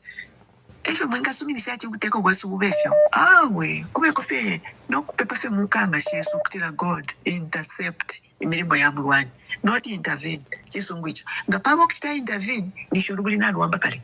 Balirwa elo umaisa isapakati that's intervening. But they must not even start fighting. Mwasen pomona umbe baba patura efo tulombele sa tuchitereko that we should not go into voting elo kese bonika chimwe cha lubana elo kebati ba UN sena bana we should not go that far am quite nomba donatila tontonganya. I wanted to tell you bamambuka that even was aba Sambia, and the person that came to my mind Professor Kasongo wa from Klanda na Kasongo ndabafanya na machine ba Professor Kalonde bachibapa ba Professor Kalonde Kalonde was on my mind and the other one Kasonso na Kasongo kwa ba Professor Kasonso ba mkwai ngabala bambi abalande kwati miji yasuba kaonde ni ba Kasonso. Thank you Kasonso. Then we have Father Pombo Mkwai.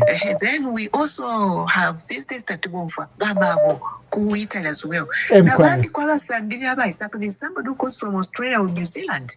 Nabandi abakwamba aba Canada baskazwe balya. Imambo abantu basambira. Let go of Ipinda that politics are a dead job. Mwana yuko ku United Kingdom. Baba abako kwa conservative na Labour.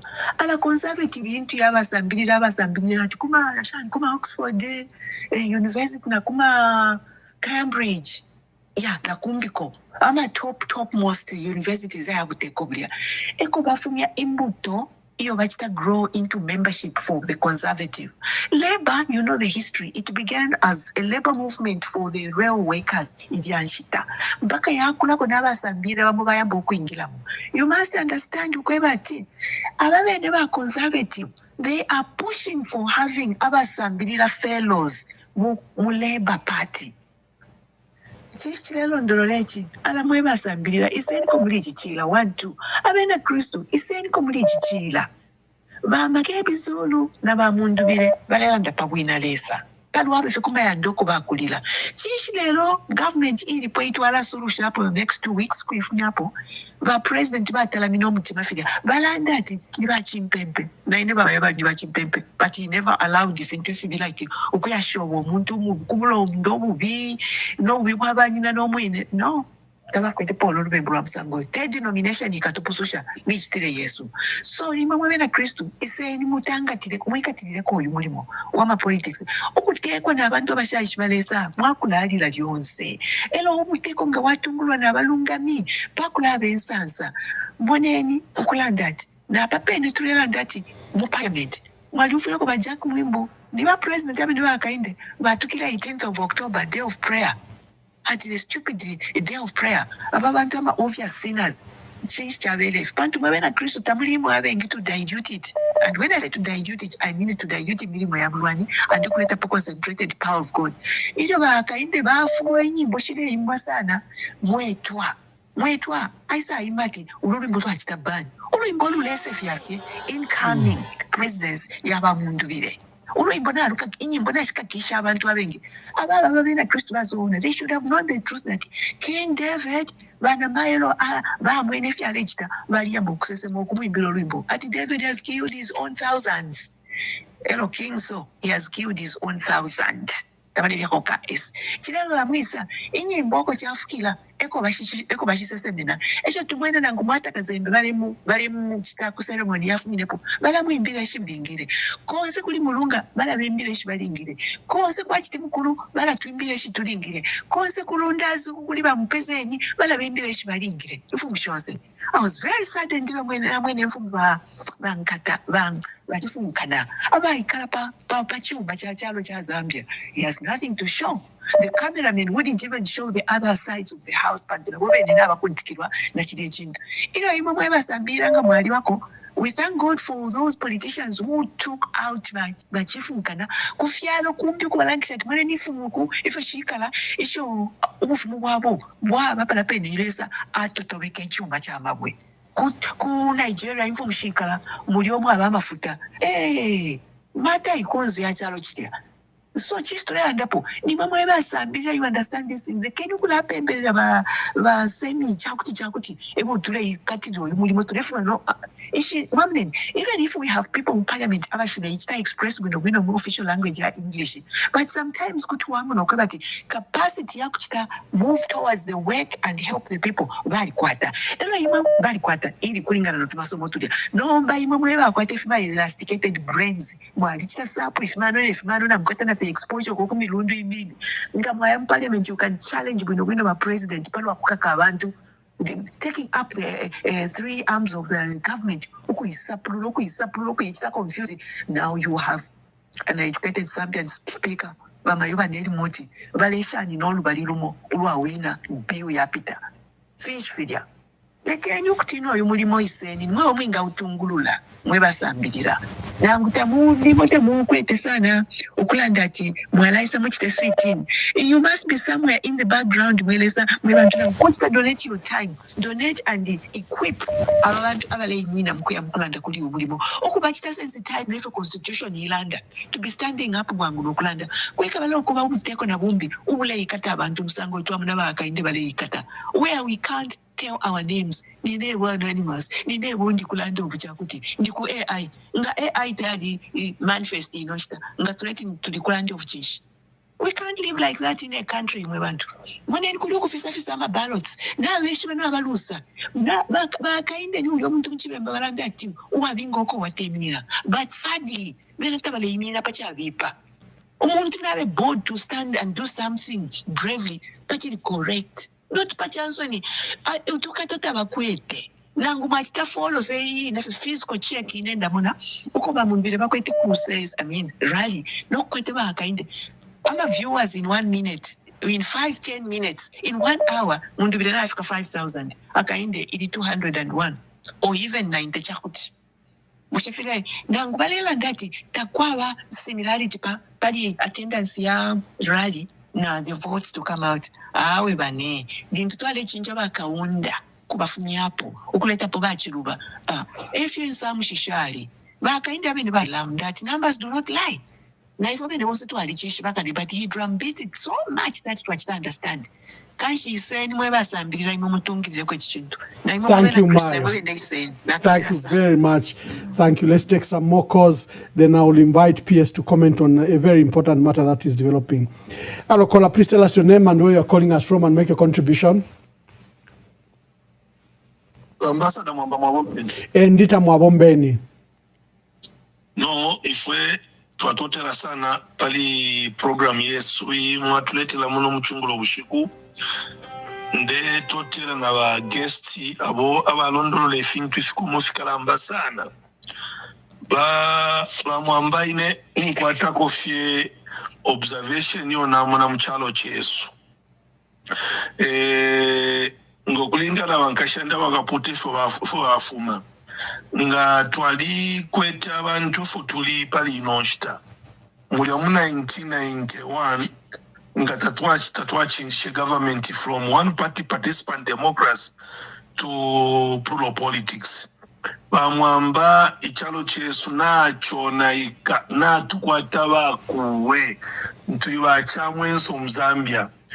That's why mwamwena na ma election yale mwenekilefi pantu abantu tatukweta abantu abalemina kwechalo o tuitanga ti ama patriotic Zambians. Each one of the Zambian it's for himself. Takuli abantu abalefu akuti bampanya akapipamo kuti tumone chintu ichisuma chisa. Uli onso muntu na ika ile paeka. Elo tu na jealous envy Mzambia na ikula waya na landilefi moneni 2021. How many people who stood to fight President Lungu when things were not going well in PF? The whole Law Association of Zambia, they were speaking on behalf of HH. Nanamu monefile chitika in the campaign trial. Yaba brand Mundubile na Makebi, the police, and other things happening. Which prominent legal brains aba refer independent? Aba lea fipama radio no kulanda. Mwana fifale ista implement process and everything. Bali kuisa wala abantu aba itunga ukuishiwa mafunde ya chalo. Abantu aba changela. Aba asambirila. Bali kuisa abengi bali quiet. Isha alengefi abantu ngabala sta trade wisdom na favor nishichalo chao naika ichimwamwana nomba tuafika paso the way the country is moving, the way the campaign are moving, the way election are moving. This is the first time we have seen even people who spoke on the behalf of President Hakainde Hichilema. Even the time President Hakainde Hichilema committed that case in Mongo, Takuti, whether even in the international community, the local organization, Takuli, Moneniwa Church, where is the CCZ, Christian Council of Church of Zambia, Balikuisa, quiet. By Zambia Evangelical Fellowship, Balikuisa, quiet. Where is the Roman Catholic? Quiet. Where are the NGOs? Where are non-government organizations? Quiet. So ichalonga chafika hapa nishimwa tuambo kuluzinga ama morals na ama value because in a chintu chibi turechimuna fenomo aka inde ichilema aya tukaba inabakwa gali nkombo ukumu tukaso usewa straight nwala naba kondeme na ngwabe pushe tuba aka inde can you apologize whatever you say and you cannot allow these things. Quiet. Where are the elders and the preachers of the Seventh-day Adventists? Quiet. Imweba mwambana vambi lesale emipala mwebe emine pokuti mupokololo ekikyalo n'okubika efintu tekweba abantu ati twalipata obuteeko bulipo obuteeko bwesubwa mu kyalo badi nga bakita efintu efibi abantu abasambirira just as our brothers in West Africa they do. The difference between ourselves here and people from West Africa. People from West Africa, abantu abasambira bakwata endalama balandira kwa abantu. Nomba mu Zambia, abantu abasambirira n'abakwata endalama bafu afefire bawamina n'okulaba onfya abantu. That's why mwamwenefi because abengi bali supportere ba President Hakainde Hichilema bambita balile mota fyayendere bwino bafira okuti babasushe n'okubataalika.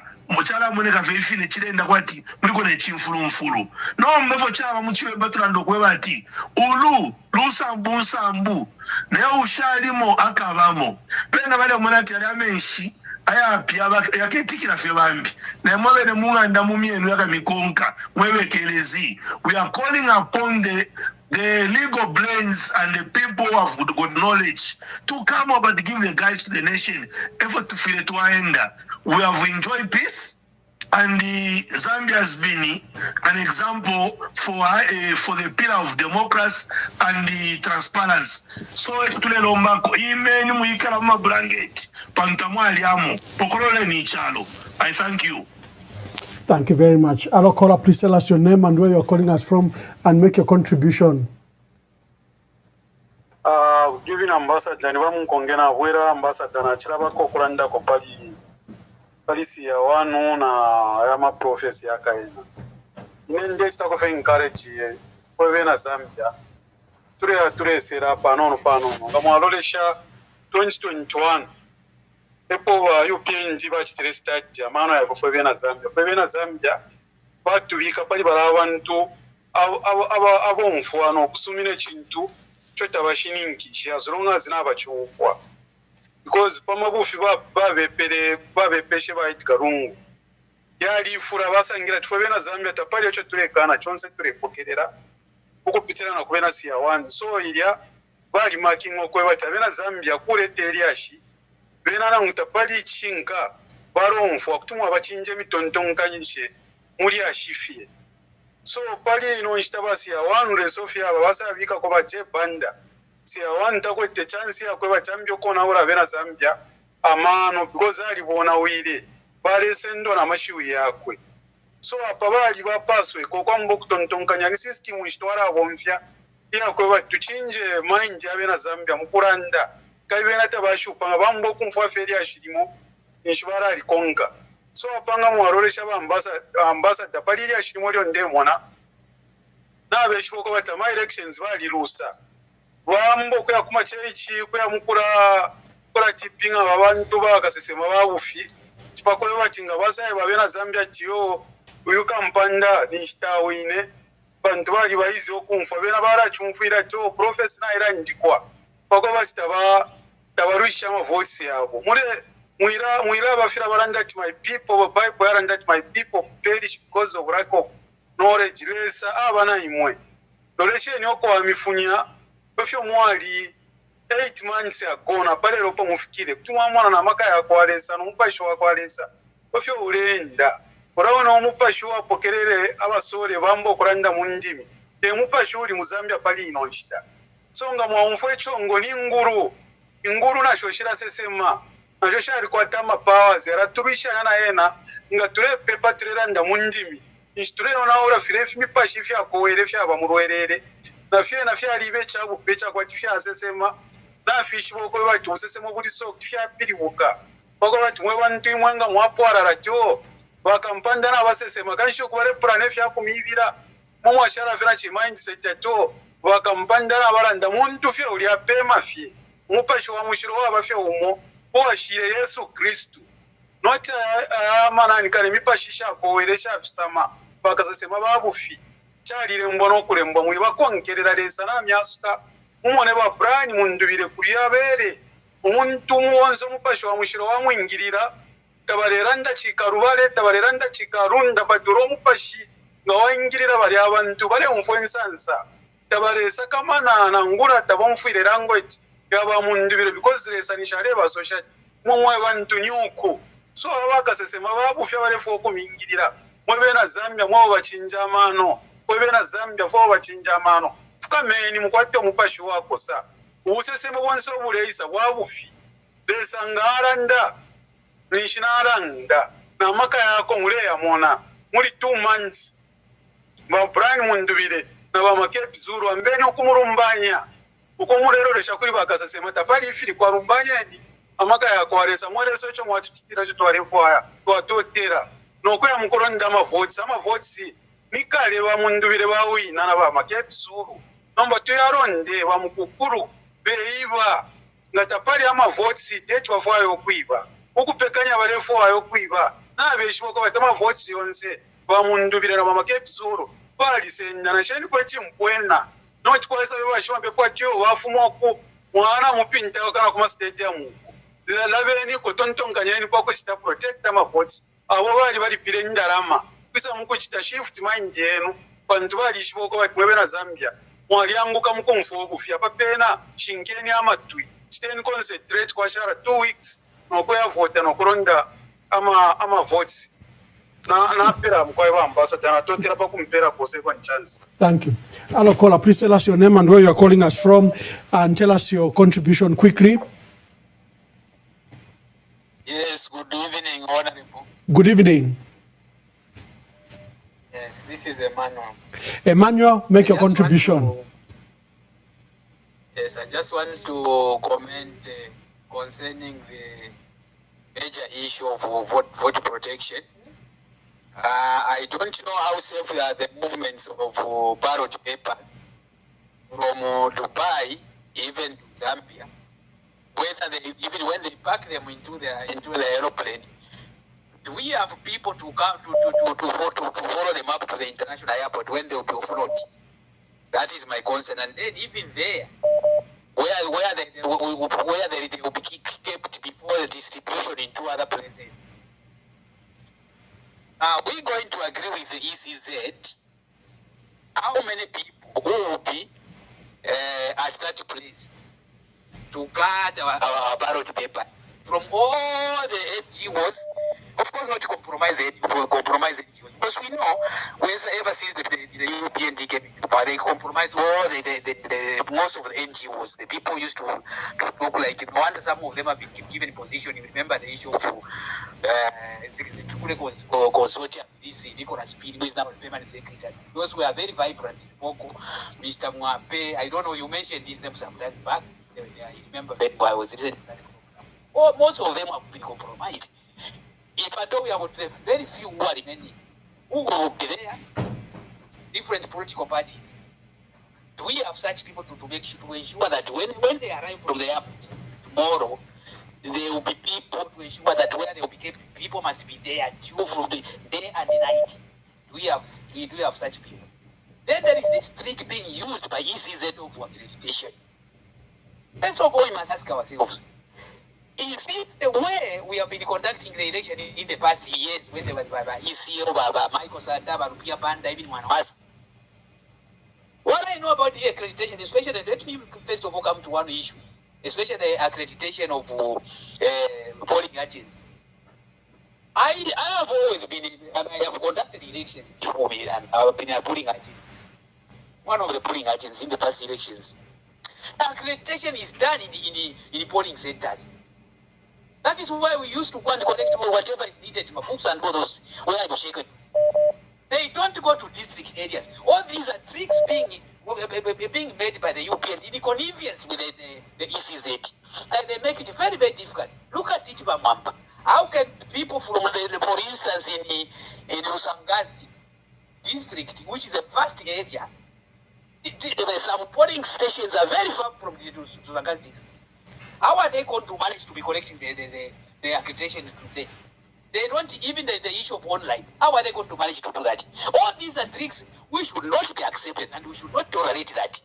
We must demand, and I heard the Secretary General and his colleague Zumari Zimba and Mukandina talked about that they must demand that accreditation should be done in polling centers, right in the polling centers. Not that nonsense of going to this. We should not accept that. These are the issues they are going to use so that by the time the election time comes, we will have no people who have already been accredited. When they themselves have done that with their cadres. So that by the time people become, they will just be saying, no, actually, you don't have, you have not been accredited. So you are not supposed to come in. And in the end, you find that we do not have our own people in those polling stations. That is the thing they want to use. But that is the reason why even we did not even find in nomination some of the councillors because of the system that they were using. Then the second plan that they have is a situation whereby you know they are working with the police. All these are cadres. That is the reason why you have seen they have taken Kamba at where they took this one with the Black Apple. Those guys who was very strong. What they wanted to maybe during the night, they are putting in their sights, putting the confusion in the midst of those confusion and commotion. When the people, since they know that people should just be far from near the polling centers, then they release the police to pretending to be controlling the confusion, and then they do whatever they want to do in the meetings. This is their plan. Thank you, my dear brother. Thank you. We also ensure that nonsense will not happen. Thank you. I need to bring in my guest. We summarize. No, once you vote, you must be at a bad distance. Probably they're also going to that is also a trick. Thank you, my brother. We have so many people trying to call. Hello, caller. Please tell us your name and where you're calling us from and make your contribution. Hello, Ambassador. Good evening. Yes, good evening. Thank you. I will remain anonymous. Anonymous, make your contribution.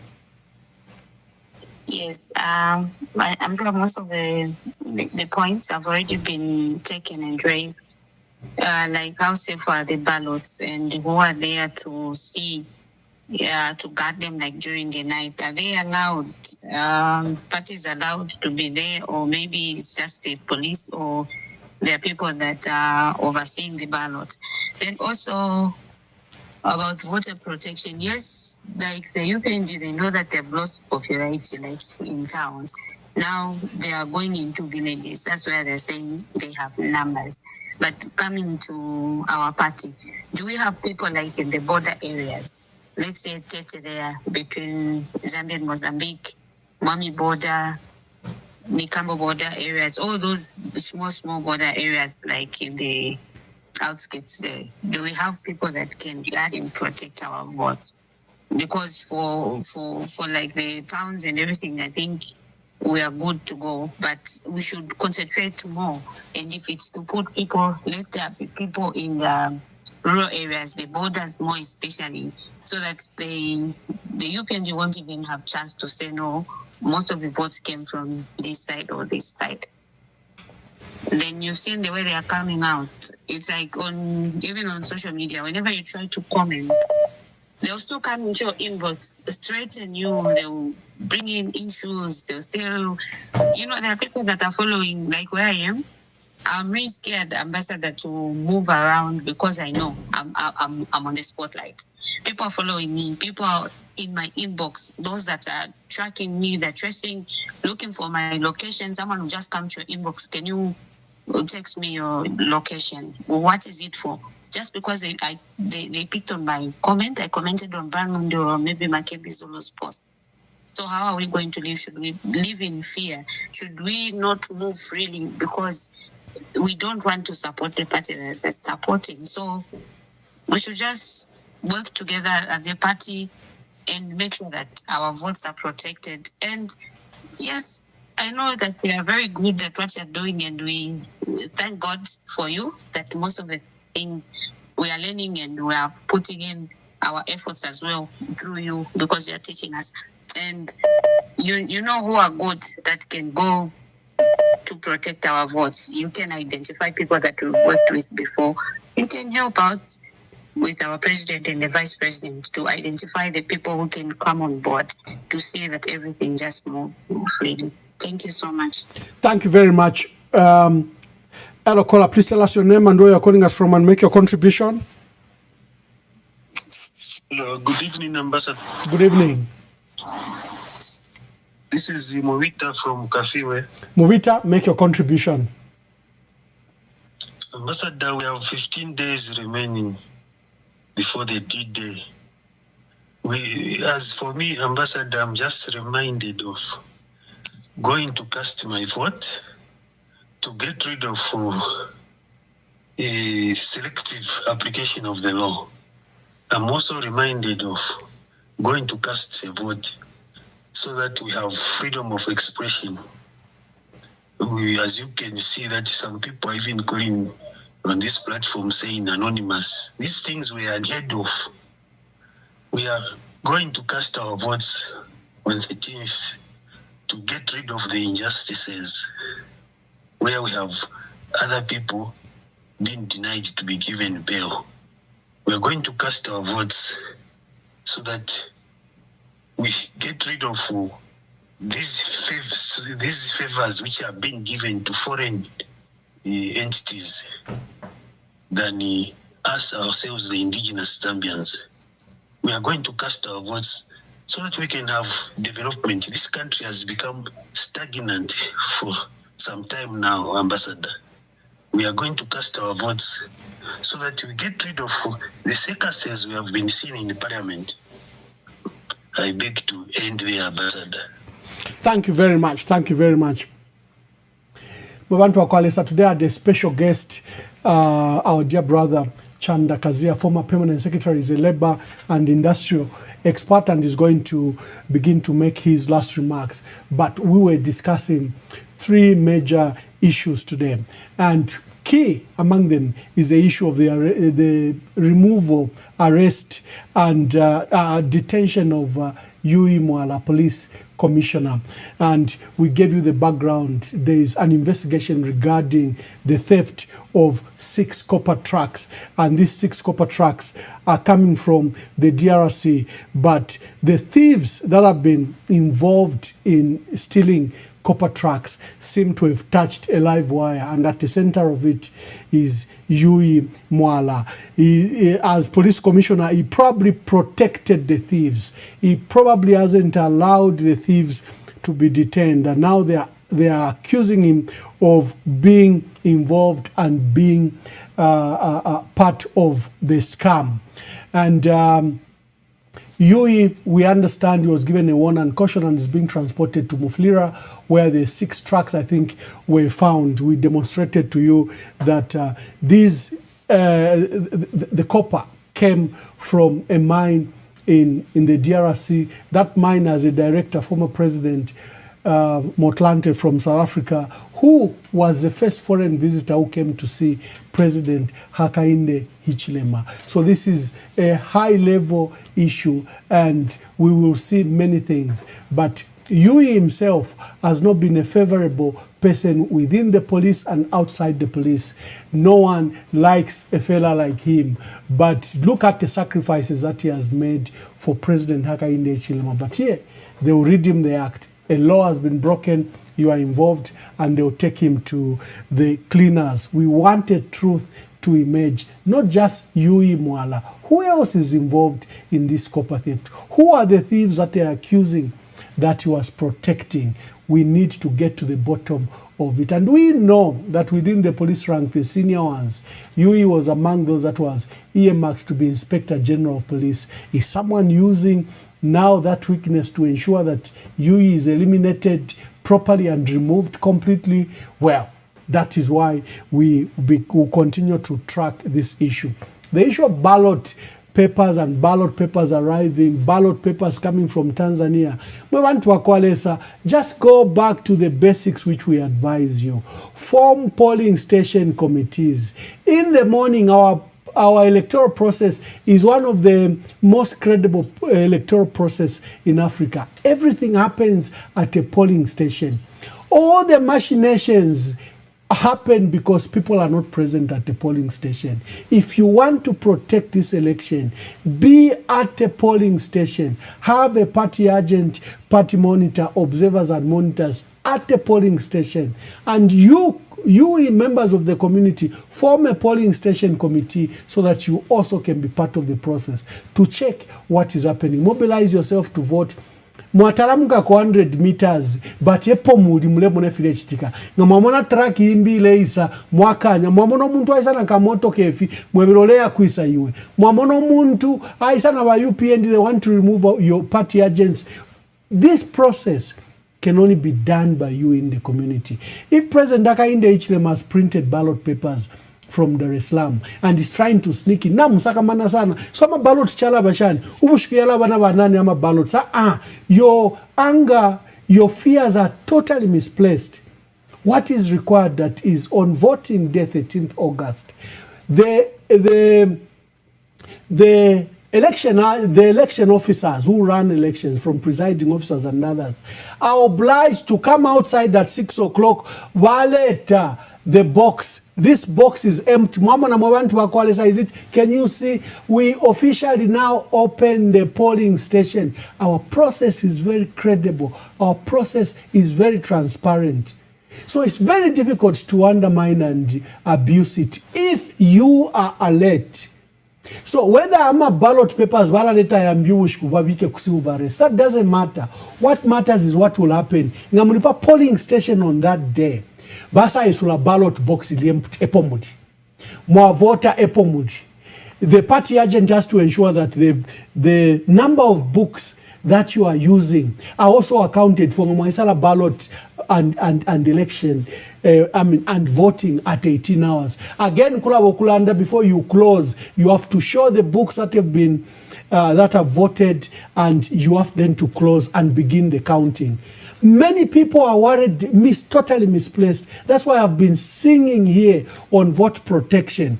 Just remember, here in Zambia, elections are won or lost at the polling station, nowhere else. You man the polling station, you man the collection center, there's nothing ECZ, the OP and others can do.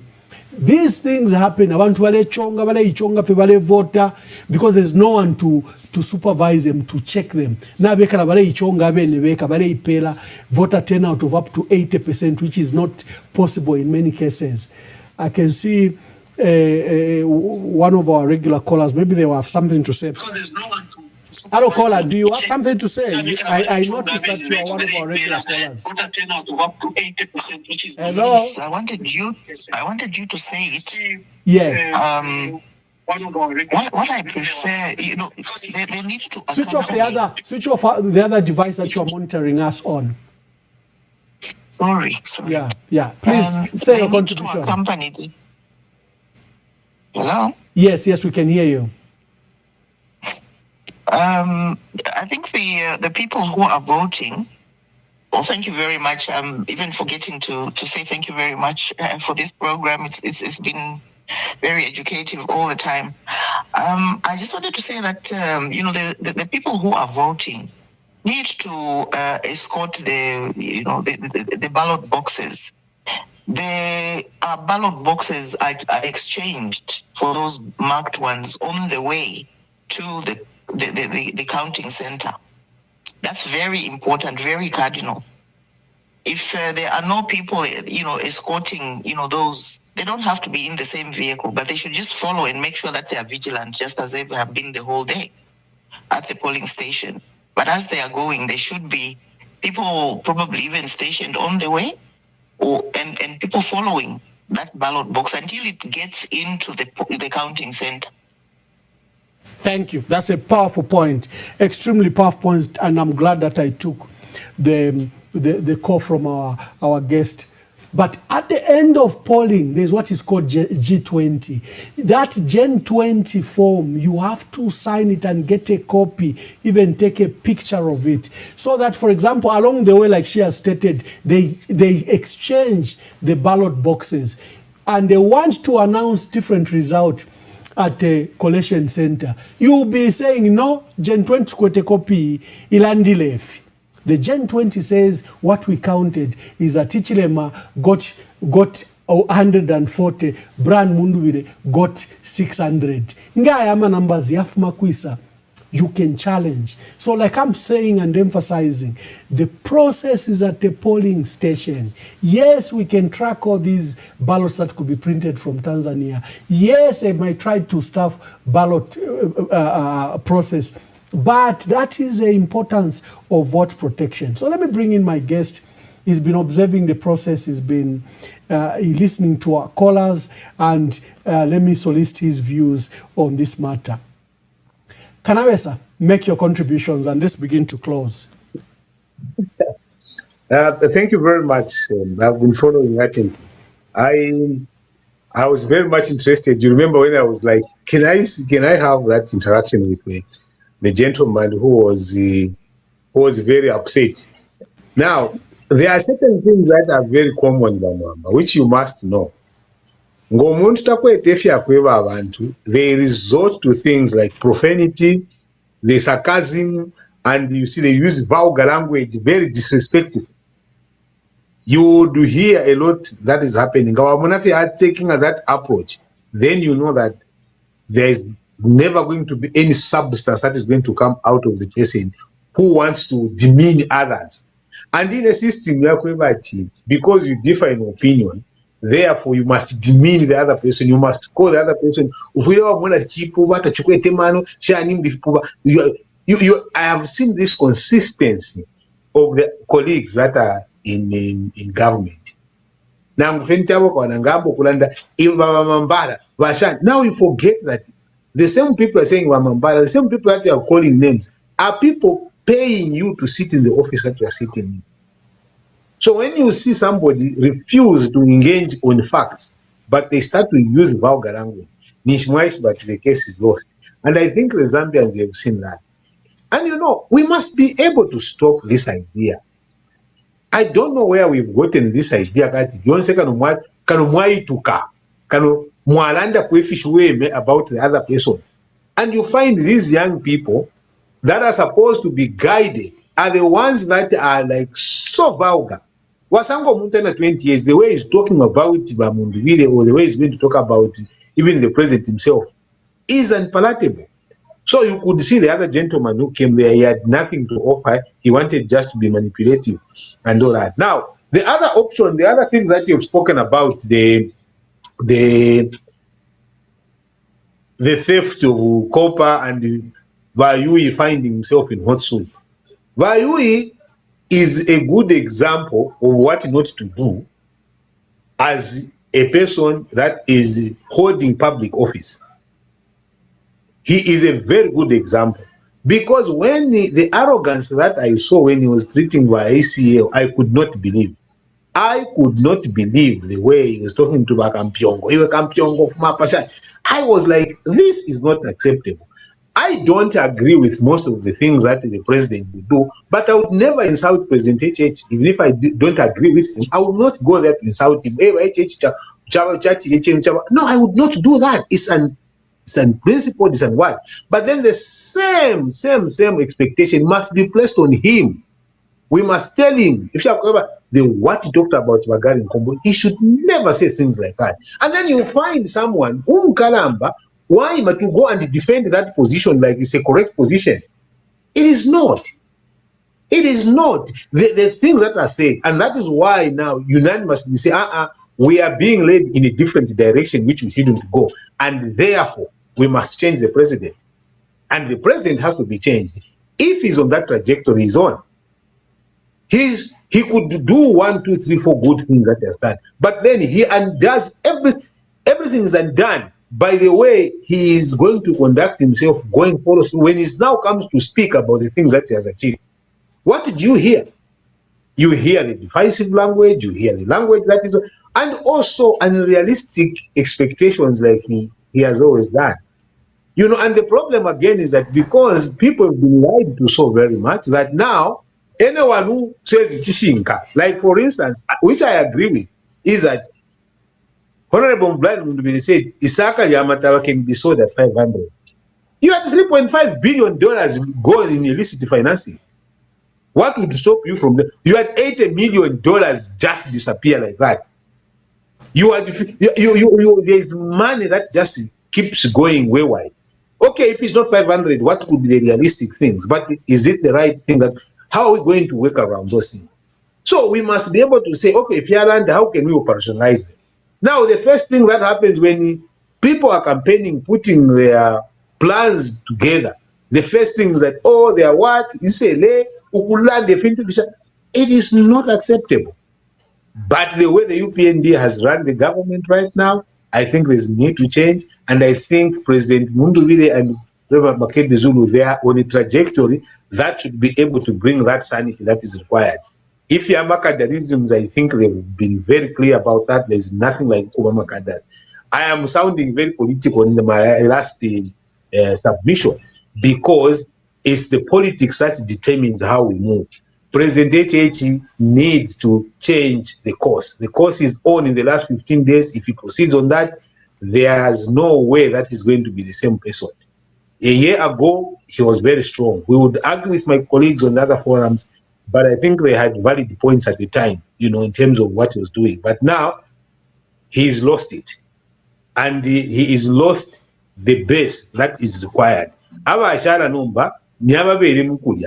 Imagine the number of, you are standing with, but it was so sad. I was listening to Basidi Mushanga Bamam.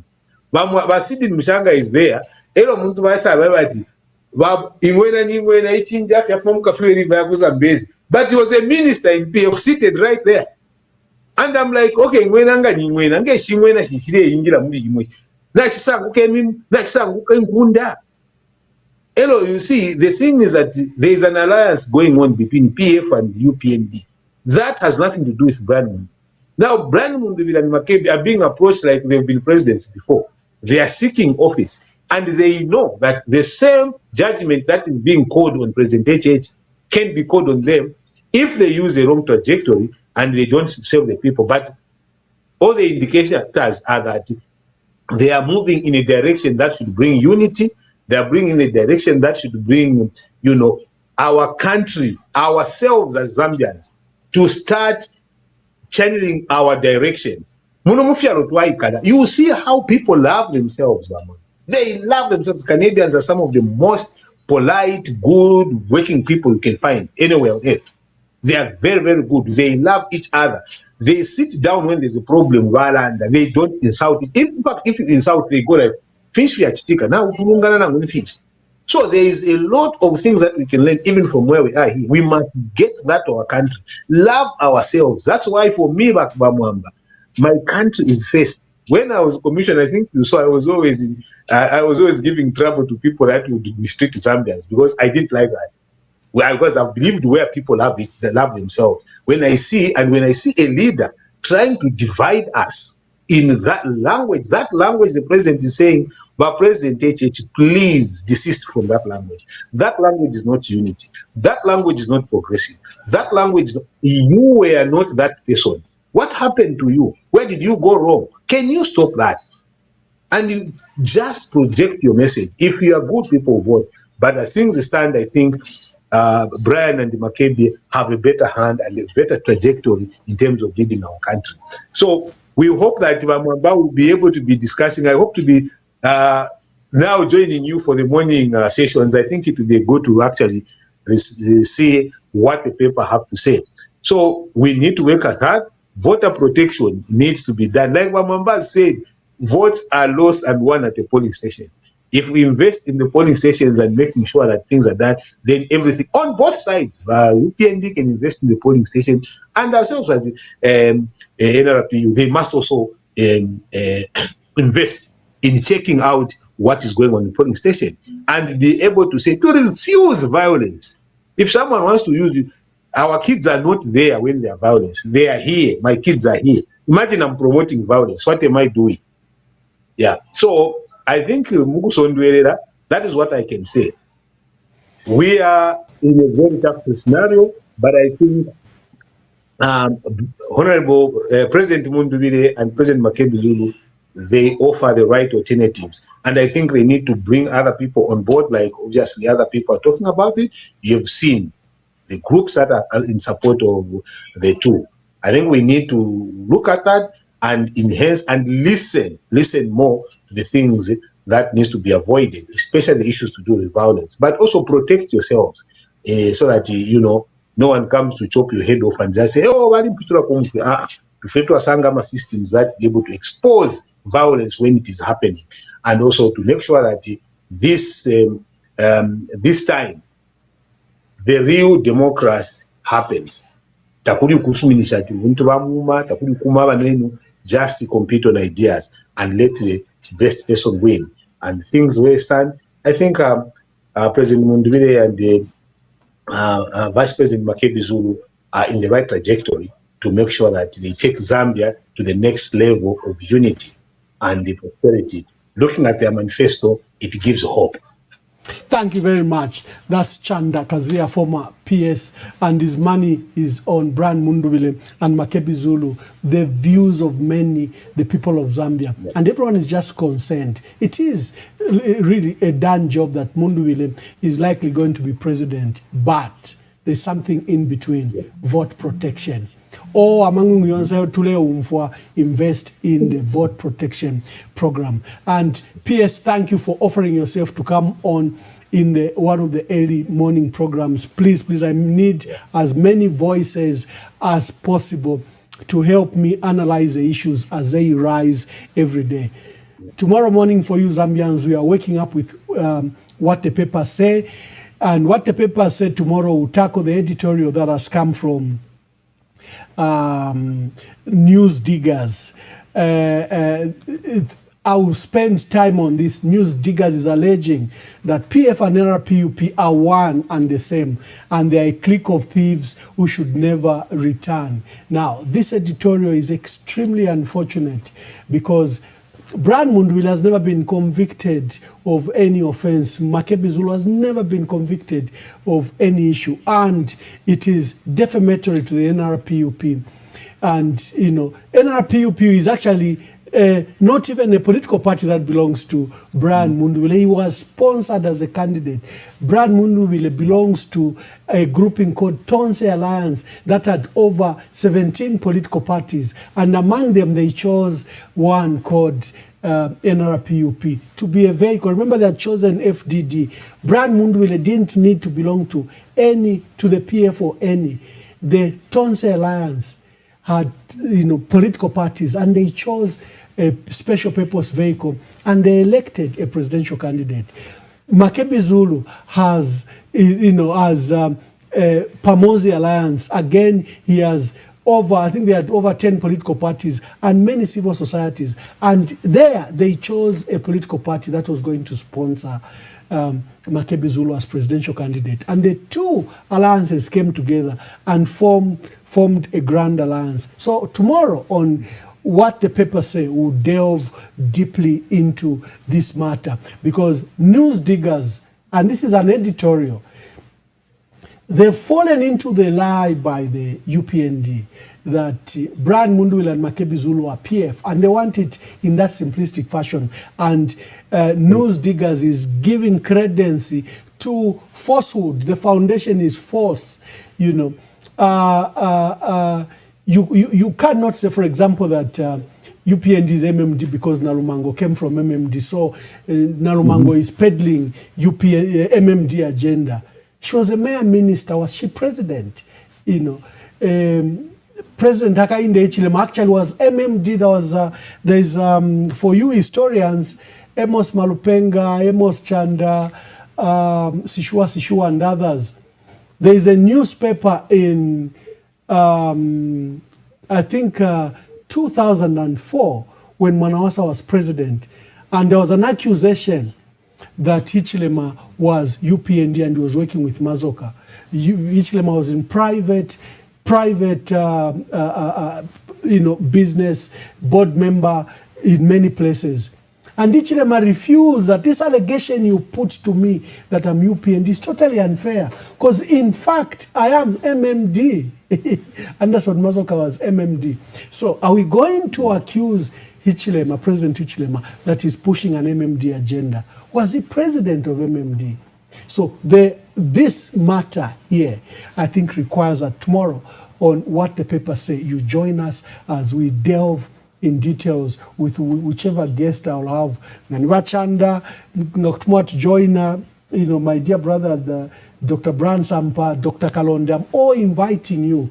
Every morning, find time, we brainstorm on the issues. What are your views about these sessions? I know I've just gotten you offhand. I was just promoting my program tomorrow, but I can solicit for your views. You're an intellectual and you can think on top of your head. Yes. You see, it's sad. You see, those are the things that make sad readings. And also, we know that people make alliances, people make business decisions that, promote certain things. But when you hear, the first thing, like I was telling you, when you hear a very sarcastic headline or profanity embedded in it, you should receive that news with a pinch of salt.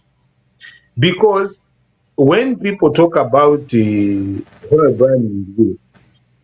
facts are there. It's not that I'm here to protect, defend him and everything else. No. But when you say, oh, it's the same PF thieves, but then there is a president of PF and actually two presidents that are right in the UPND. And you have almost 4 ministers that were in cabinet there in UPND and contesting on UPND ticket. What is their statement around that? How do they view these thieves in UPND? Have they all of a sudden now become angels? To the extent that now you go and get people that were outside cabinet. Because Honorable Mundubile was not a cabinet minister and Honorable Makebizu were not cabinet ministers. And you flip them, you change the people who are in cabinet, you take them out and say, these are angels. The people that were outside the cabinet but occupying significant positions become the thieves. And then there's also another insinuation in them, like, oh, they want to come back, or the people that are outside want jobs. And that's where the problem comes in. It's like now, when you become objective, if you're outside the country and you say, no, this is wrong, we can't proceed in this way, then you're a job seeker, or you don't like the president, or you don't like UPND. It's not about that. UPND and the president, they are in charge of the country, they're in charge of us. Whether we hate them, we don't like them, they are in charge of us. But we must be able to remind them. And also, the fourth estate, the middle fourth estate, they must be able to play a very significant unifying role. I don't see it in that statement. I don't see that in the things that the news diggers may bring. I respect the news diggers. I know they are journalists and stuff like that, but they must also know that to what extent will this information be used positively, or are there facts in there? If we intellectually challenge it, like I'm challenging it now, that there are 2 camps. Which camp are you mean? You mean that the other camp, which was in 4 years, 5 years, others in 2 terms, ministers now in UPND, they've all of a sudden now been cleansed, completely cleansed, that they are angels, they have nothing, no blemish. Now the other group is wrong. I don't think it is done in good faith, and I think that it's a point of reflection, but it should not deter the Zambians to actually reflect on what they are personally going through at individual level and make their own decisions.